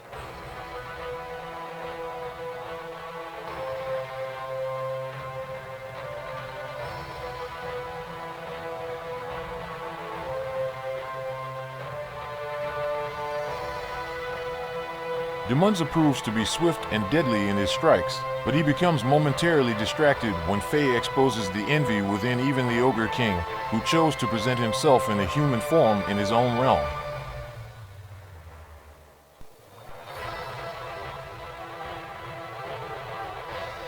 The truth wounds the mighty god, and in his distracted state, he becomes vulnerable to the attacks of Faye's group. Dumunza begins to bleed but scoffs at the humans, deeming them pathetic for thinking they possess enough power to defeat him.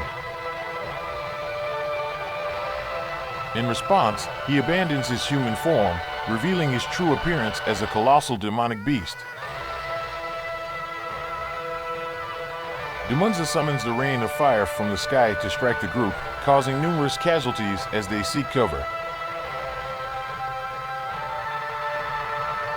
Lexer informs Faye that he will advance toward the enemy, and she must shoot the arrow of justice, as she has done before, to vanquish him. Lexer charges at the enemy, but as he approaches, Dumunza employs his special power to separate soul from body, releasing Lexer's essence from Maximilian's body, who regains consciousness. The god seizes the fire seal in his hands and shatters it, destroying it. Maximilian hurls himself toward the enemy and implores Faye to shoot the arrow. Faye releases the arrow of justice, piercing both Dumunza and Maximilian, but it fails to destroy Dumunza, who claims that the power of a lesser god could never vanquish him. Maximilian, severely wounded, hides once again with the group, unsure of what to do. Faye realizes that the remaining gods in the sky are dying of exhaustion, and the protection against the corruption of the abyss begins to falter among the warriors. Sebastian suggests that only the power of the god of gods, Philaha himself, would be capable of destroying the Ogre King. However, Finwë reminds them that Philaha is missing, and Faye explains that she has tried to contact him but received no response. Time is running out, the protection continues to fail, and in the sky, only the goddess of justice remains standing, sending her powers to support them. All other gods have succumbed to exhaustion. Faye prays once more, attempting to search the heavens and connect with Philaha, but once again, there is no response. Dumunza taunts them, claiming that resistance is futile and that they will all be corrupted by the evil that resides within every human being. Faye recalls her childhood when the priestesses in the temple she lived in would tell stories. One of these stories was that humans were created in the image and likeness of Philaha, a part of the supreme god himself. In that moment, Faye realizes that Philaha has not vanished, she has simply been looking in the wrong place. She redirects her prayers, not focusing on the external, but connecting with her own inner self in search of Philaha.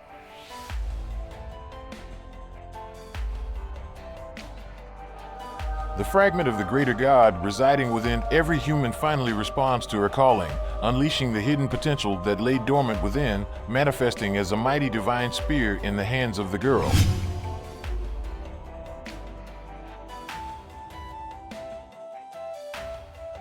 The group looks at Faye, feeling the touch of the greater God's energy in their hearts, filling them with strength and courage to face the evil.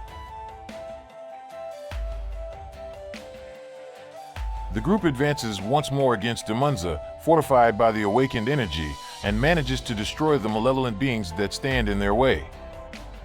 Faye prepares herself and hurls the powerful spear towards the malevolent god, who is overwhelmed by the potent energy of light, shattering into pieces. The Ogre King has finally been defeated, and the sound of his demise echoes throughout the abyss.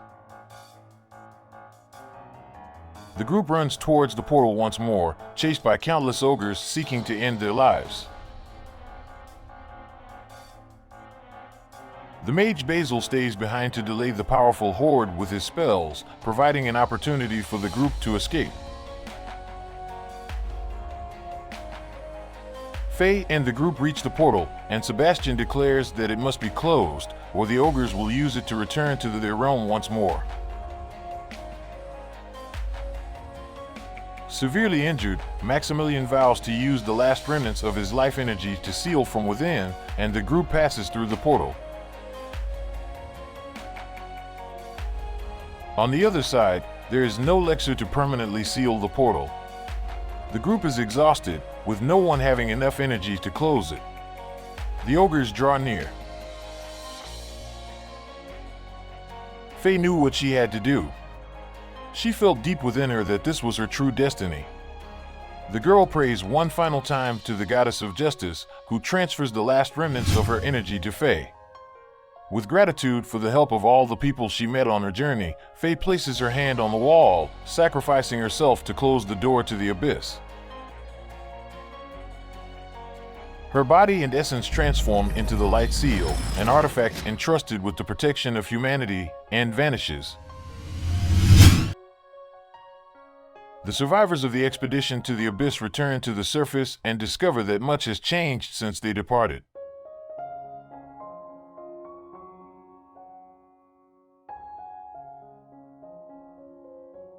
The ogre's attack was brutal, annihilating 95% of life on Earth. Many heroes sacrificed themselves to protect the few who survived. The fusion with the abyss obliterated entire continents, transforming the landscape completely. The realm of the gods fell silent, for no deities remained to inhabit it. And that's how humanity was saved from the threat of ogres and is rebuilding itself today.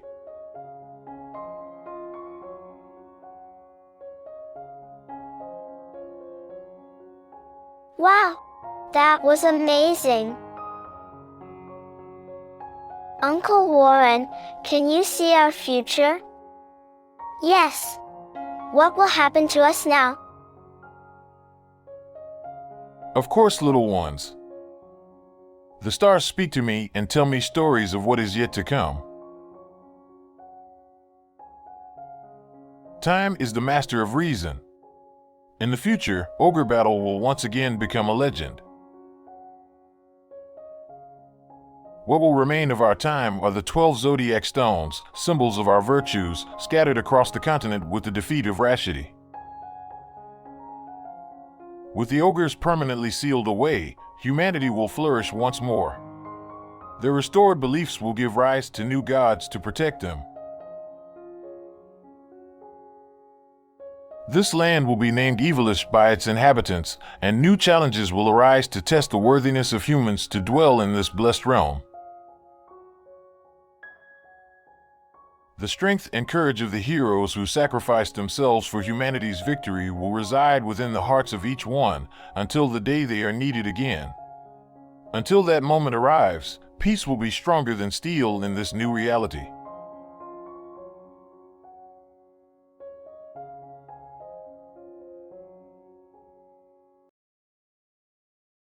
This is the end of the Zytogenia Age.